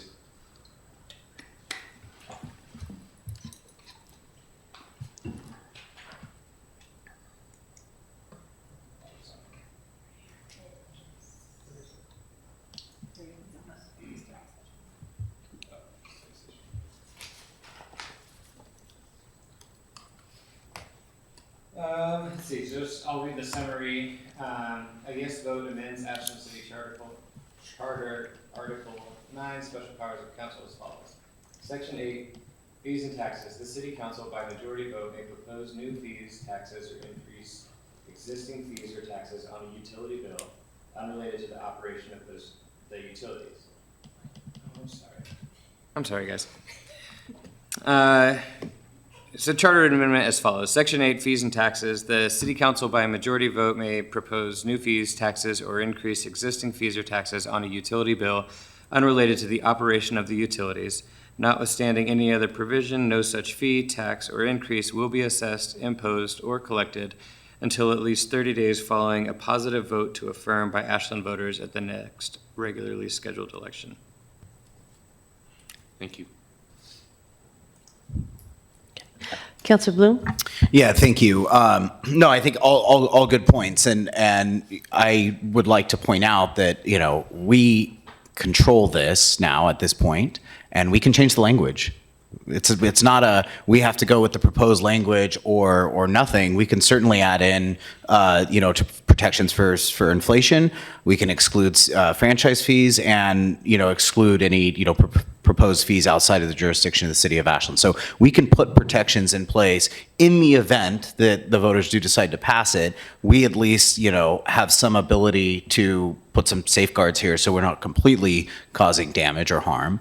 And so, that's kind of where I am, is that we actually have the benefit of making some improvements here. Or we don't do anything and more signatures are collected and it still goes to the ballot, but maybe with language that is problematic for the city down the road. So I think that this is a great opportunity to improve the language. And still, those of us that are opposed to this idea of having to wait for an election to be able to have this conversation can still go out and make that case. So for me, I think that this is kind of a winning opportunity for us to tweak this a bit, and then still go to the voters and make the case that this isn't the right process that we should be using. Councillor Duquesne? If I may, I'd like to ask this body if we can suspend the rules for about 5 minutes and have our chief petitioner speak to this. I would second that, and I think that it'd be valuable for all of us in case we have questions of the chief petitioner as well. So I'm open to having you can go ahead and make that motion. I'd like to move that we suspend the rules for 10 minutes and have our chief petitioner come up and speak to us and we can ask questions. Second. Are there any questions or discussion? Roll call, please, Alyssa. Sherrill? Dale? Yes. Bloom? Yes. Kaplan? Yes. Duquesne? Yes. Hanson? No. Motion Mr. Kramer? If you can just make sure that you turn on your microphone. It's the little button in the front. It'll make it go red, and that's how you know it's on. Okay, great. Thanks. Okay, Councillor Duquesne, did you have any questions? I wanted to ask you, thank you, George, when it comes time to changing the language and looking at the time, something that I know that this body has the ability to go ahead and put it on to move it forward as is. And I know that everybody is talking about 1,300, 1,500, but the people have spoken to it, and this body has the right, the authority, the ability to put it out there. What do you think about Councillor Bloom's ask to change the language? Thank you. So certainly legally, the council can do anything it wants to do. It can create an entirely different proposal to change the charter. It can use the language that we used. I think some history here is appropriate. The language that was put onto the petition that we went and talked to 1,500 voters about was language that I and the city attorney agreed to. Mm-hmm. And that was the language that was presented to 1,500 Ashland voters. The information about the change in count is new to me. We counted those before we submitted them. I don't know if that's accurate or not. It doesn't really matter. When we came before you in October, or November, I guess it was, we were basically told to go out and show that there was interest from the public in voting on this charter amendment, and the language that we agreed to is what people said they wanted to vote on. The council has the ability to change whatever it wants to do, but I think it is disrespectful to the citizen process, to the initiative process, and to the 1,500 voters that signed a petition thinking they would have a chance in November to vote. I would say to Councillor Kaplan's concern, or yours too, Councillor Bloom, I answered this for you in November. Step increases were something this council created on the fly when it created all of these fees last June, 2 Junes ago. If this were to be put on the ballot and become law, and council wants to adopt a policy for step increases for fees on our utility bills unrelated to the utilities, you can put that on the ballot and we can vote on it. I would probably vote for it. But what we're talking about, what the mayor's proposal earlier today was to have a public process about how Ashland uses its utility monopoly to create revenue from residents. We don't have a choice about that. It's not a parking ticket, like you said, Madam Mayor. It's something we all have to pay. We should have a voice, including step increases. I think the thing for you to do, we made a mistake. There's a lot of forms involved in trying to get a petition signed, but we did the work. We did what you asked us to do. And we demonstrated that the public is interested in voting on this, and I think the appropriate thing is to let them vote on the petition that they signed. And if it were to pass, and you want to adopt step increases, you can ask for step increases, and we'll vote on it, just like we would anything else. And so I'm happy to answer whatever questions you have about how the process went sideways, about the joy of trying to collect 1,500 signatures in Ashland and talking to people. I bumped into most of you holding a clipboard. A lot of us did. It's not an easy thing to do, but we did it. And the public is very interested in this. And I think it would be good for the city, and it would be good for the council for you to honor the process that we're in the middle of and not change it on the fly. Thank you. Any other questions? Councilor Bloom? Thanks, Mr. Kramer. I would just kind of posit to you that you suggested that we should honor the language that people decided, and if that was the case and we decided to move forward with that, there should also be an understanding that it might not end up on the ballot in November. That there is an opportunity here for this council to decide to move forward with your petition, but correcting some issues around franchise fees, around fees that maybe the county would impose that could create legal issues for us, and inflation. And it's an opportunity to keep. It's the same mechanism. We still, any new fees, because that's what this all was about. This isn't necessarily about inflation. I mean, my understanding is this is us deciding to come up with new fees like the parks fee or the wildfire fee without much public or any public input, and then just kind of moving forward. And I agree that that's wrong and that there needs to be a process. And, we can debate this ad nauseum about should we wait for an election and pay for an election to do this, or should we have, maybe a more condensed timeline?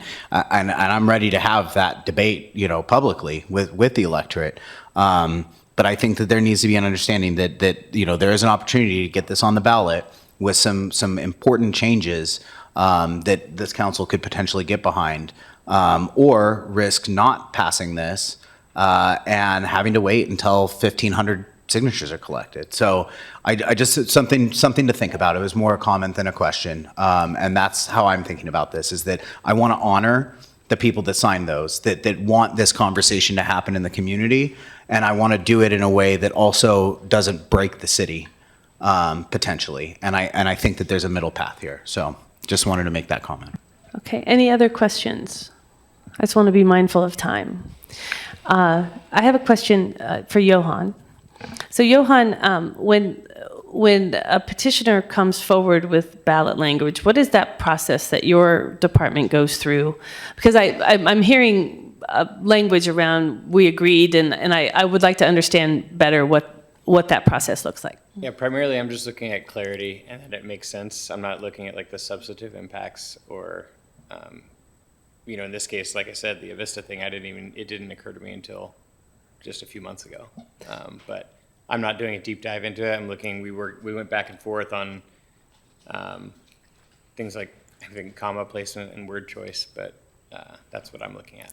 But it's not an assessment of the impact of any particular ballot language on the city. Like it's not a guidance process that way. It's a legal process around a ballot initiative and making sure it's got clear language and things. The legal requirements of legal requirements are of the ballot measure, process. But I'm not providing legal guidance as to the impact potentially. Okay, I think that's helpful to have that clarification. Thank you. Any further questions? We do have someone who has signed up to speak with us this evening, and thank you, Mr. Kramer. Oh, you had one more question. Hold on just a moment. Councilor Kaplan. Yeah, one more question. There's a date of August 4th. We've got a council meeting on the 4th. Is a deadline for submitting ballot measures, is that August 4th or is that later than August 4th? That's the last council meeting before the deadline. You could call a special study or special meeting. What is the deadline for submitting a ballot measure? That's what I It's really in want to the know. packet. Just 1 second, please. It's the very last page. I think it's August 16th. 16th. I think so. Okay, so we could consider a different ballot language. We could direct staff to come back with a resolution with a different ballot language on the August 4th meeting. Okay. Okay. Thank you. It's August 14th. Okay. Yes, thank you, Mr. Kramer. The one person who has signed up to speak with us this evening is Catherine Shaw. You will have 3 minutes at the podium.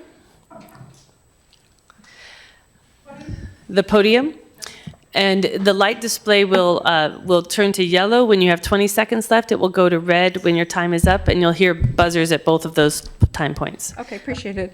Just a couple comments of clarification. The initiative process is not necessarily a democratic process. It is a phenomenon that happened in the western states of the United States. It happened in the early 1900s. Only, as far as I know, only a couple states east of the 100th meridian actually allow the initiative process, except with the exception of Illinois, which put it in place in 1970. Just so you know. Also, you can't make changes after the voters have voted on it. You need to make those changes now. Once the voters have voted on an initiative process, it is sanctioned. It can't be changed in any way, shape, or form unless, as people said, it goes back out to a vote. So you want to be careful about what you put on the ballot because that's what voters approve, and you can't just fudge with it after that's been approved by the voters. So I'm deeply opposed to this in large part because, let's say, for example, we have a flood this year. It happens. And you suddenly need a lot of money to cover that flood until possibly FEMA money comes through, if it ever does. And you want to put this out to a vote. Well, in putting it out to a vote, it will cost you quite a bit of money to put that on the ballot unless you put it in an even year election. That would be a midterm general primary or a presidential general or primary. Those elections are free. Everything else, you're going to pay a lot of money to put it on the ballot. So that means if you have a flood this fall, you will wait 2 years before you can ask voters to increase some income for you to cover any flood damages, earthquake, fire, whatever. It takes away your power. You are members, you are elected by us in a representative form of government because we want you to make these decisions for us. Voters do not have the same amount of time or dedication or commitment that you have by running for office to study the issue and decide whether it should or should not happen. And by way of example, most of the voters or most of the people who've commented on social media that they're in favor of this particular initiative are also people who are surprised that we continue to buy parkland, even though they led the charge to vote against parkland being used, or excuse me, food and beverage tax money being used for park maintenance. They didn't know that. And they, were strongly advocating, had lawn signs, everything. So when you say you want to have, this is so it's so distracting. Thank you. Yeah. The time is up. Okay. I don't get. Thank you. I was cut off before last time I was here. Thank you. Okay. So we are back to the council discussion. Is there anything else, any further questions of staff? Okay, go ahead. You have a question? No, Councilor Hanson? I don't have a question. I'm ready for discussion. So what we need to do, if there are no more additional questions, then we move to the place of a motion. So the floor is open for a motion. Councilor Bloom? Thank you, Mayor. I direct staff to create a resolution to bring back to council at the August 4th meeting to put the petition on the ballot with changes in language to allow for inflationary increases no more than the CPI West, to exclude franchise fees, and to exclude any effect that it would have on outside fees imposed by outside jurisdictions. Obviously, you're going to have to play with how that language looks, and I trust you to do so. And then I would also add that I'm open to additional suggestions to language. Is there a second? I'll second it. Councilor Bloom? Yeah. I think it's the right thing to do. You know, when this came to us last time, it was 4-3, I think, vote of whether we should just go ahead and put it on the ballot. And what I heard from those that were opposed to just putting it on the ballot was, hey, like, you need to do what we require of everybody else, and you need to go out and you need to get signatures. And I understand, we can talk about, well, actually it was 1,300 signatures and 15% failure. Maybe. Unfortunately, we'll never know. To me, the point is twofold, really. It's one, at least 1,000 people, if we're applying, that fail rate on there. And I think that that's significant enough. If 1,000 people showed up in this room at a council meeting and asked us to do something, we would probably do it. I mean, I've heard councilors say that before, of like, well, these people are here asking, so since they're putting in the effort, then we should listen to them. I don't think that this is any different, one. Two, this is about taking accountability and building confidence and faith in this council and in this city. We have had to make some really hard choices with regard to fees and cuts, for that matter. And I think that there's been a lot of the citizenry on both sides that have been frustrated by those decisions. And I think that this is an opportunity for us to go out and say, you know what, we're going to put this in front of you, and we're going to let you decide, and we're all going to kind of line up, and we're going to make our arguments to the people about whether this should pass or not. And to me, that is very democratic. That is exactly what we all strive for. Why we're doing this is to have those conversations about policy. And this is an opportunity to do that, to put it front and center. And I look forward to going toe-to-toe with Mr. Kramer on this and knocking on doors if I have to. So it's for that reason that I hope that we move forward with this, and absolutely, any suggested amendments or changes to language I would also be supportive of. Councilor Kaplan? Well, I don't know that I have a whole lot to add to Councilor Bloom's lengthy justification, much of which I agree with. For me, as I said last November, I think it's the fiscally prudent thing to do to allow fees to adjust for inflation. We don't raise fees lightly in this body, as the fees that we raised last year was the first time in half a decade, more than half a decade. I don't foresee that we're going to be doing that again, but purchasing power, does decline little by little, and we find ourselves in a situation where we got to increase it just in order to keep up with where we were 5 years ago. So that takes away some of the concern that I had, and I'm happy to have the conversation with our constituents and our electorate about the financial stability of our city, and when we need to raise revenues, what's the best way to do it. So that's why I seconded this, and I'll be supporting it. Councilor Duquesne? Well, after all of this time, here we are. Looking at the time, the effort, first off, I appreciate every citizen, every resident that signed the petition and found the circulators and signed it. I appreciate them and their time. And when you're out there circulating, you get a chance to talk to our constituents in our community one-on-one, and you hear exactly what's on their mind, their concerns, and what keeps them up at night. And one of them is the utilities. I'm aware of inflation, and I am aware of franchise fees. I'm curious to see what this will look like when it comes back August the 4th, because there's no percent that you put on this, Counselor.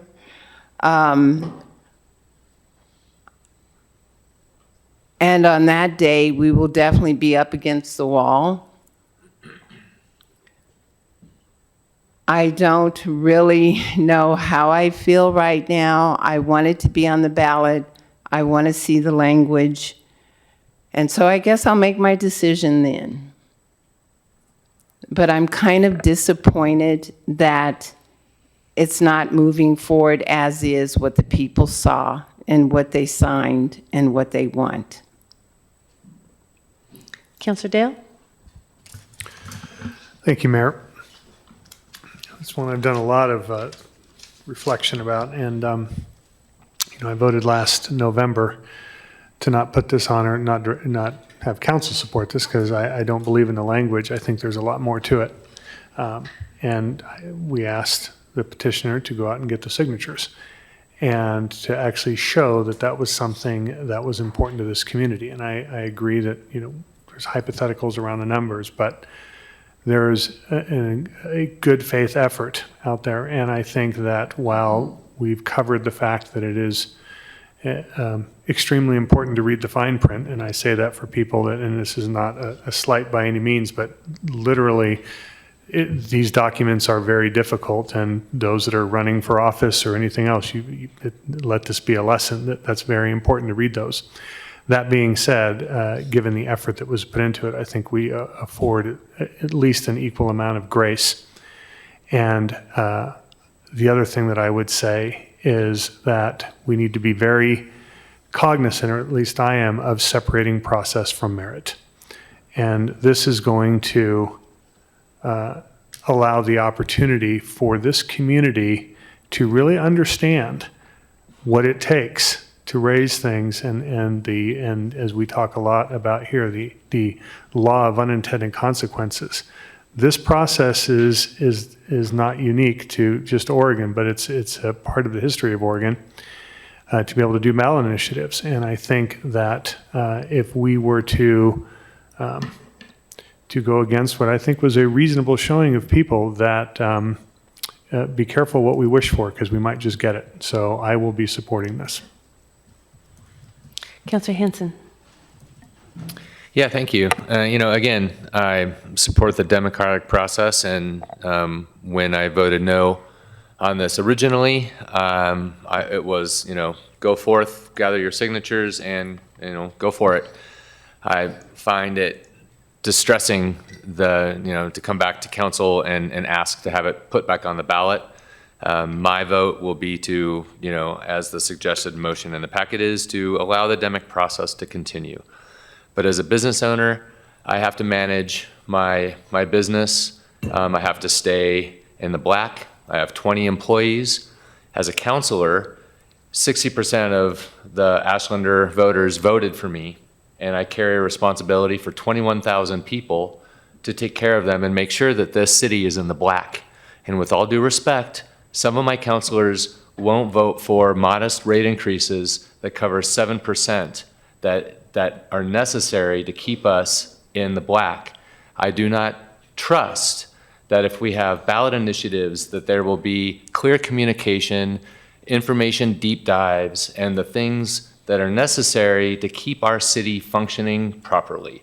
I know that we have a lot of challenges coming up, and I want the people that I vote for in this seat to have all the information to make the best decisions that they can, and to keep our government strong. And in the event of emergencies and disasters and all the things that we encounter, we need this body to be able to rally and come together and pivot and do their jobs.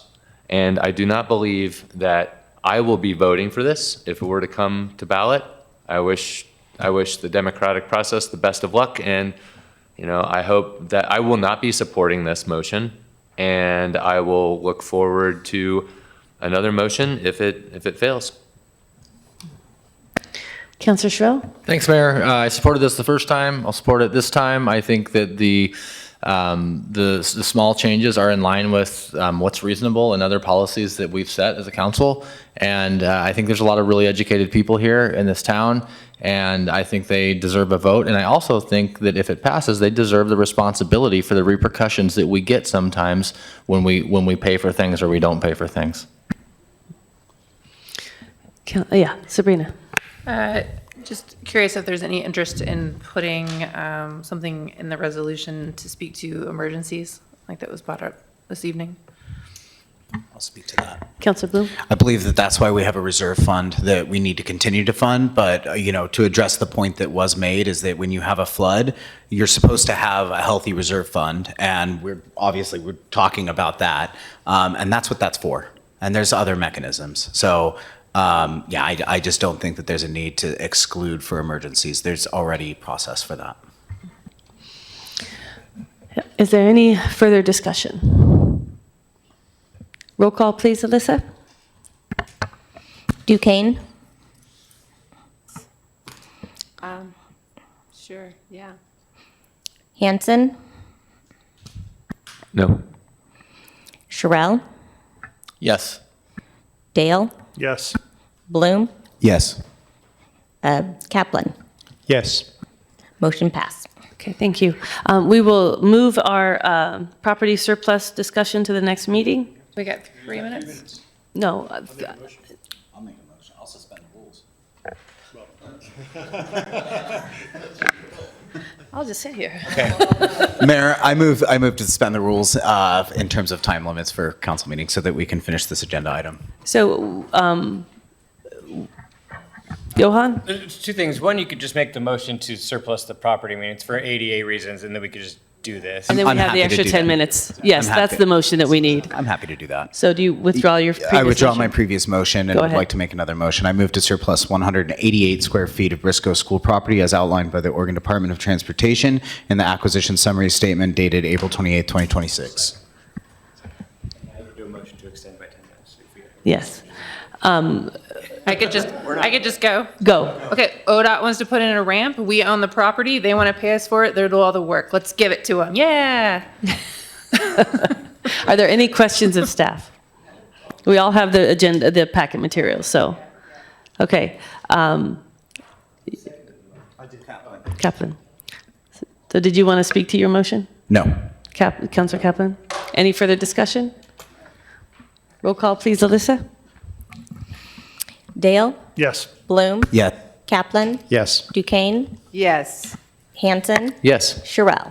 Yes. Motion passed. Thank you. We are at 9:29. We have consistently missed having city manager reports, and so until we make any adjustments in the public hearing time, I would like to move that up in the agenda to where it comes in right behind ordinances, because that way we can make sure that we get that element in. It's a critical piece, and we keep missing it. So with that, the floor is open for a motion to adjourn. So moved. Is there a second? All in favor? Meeting is adjourned.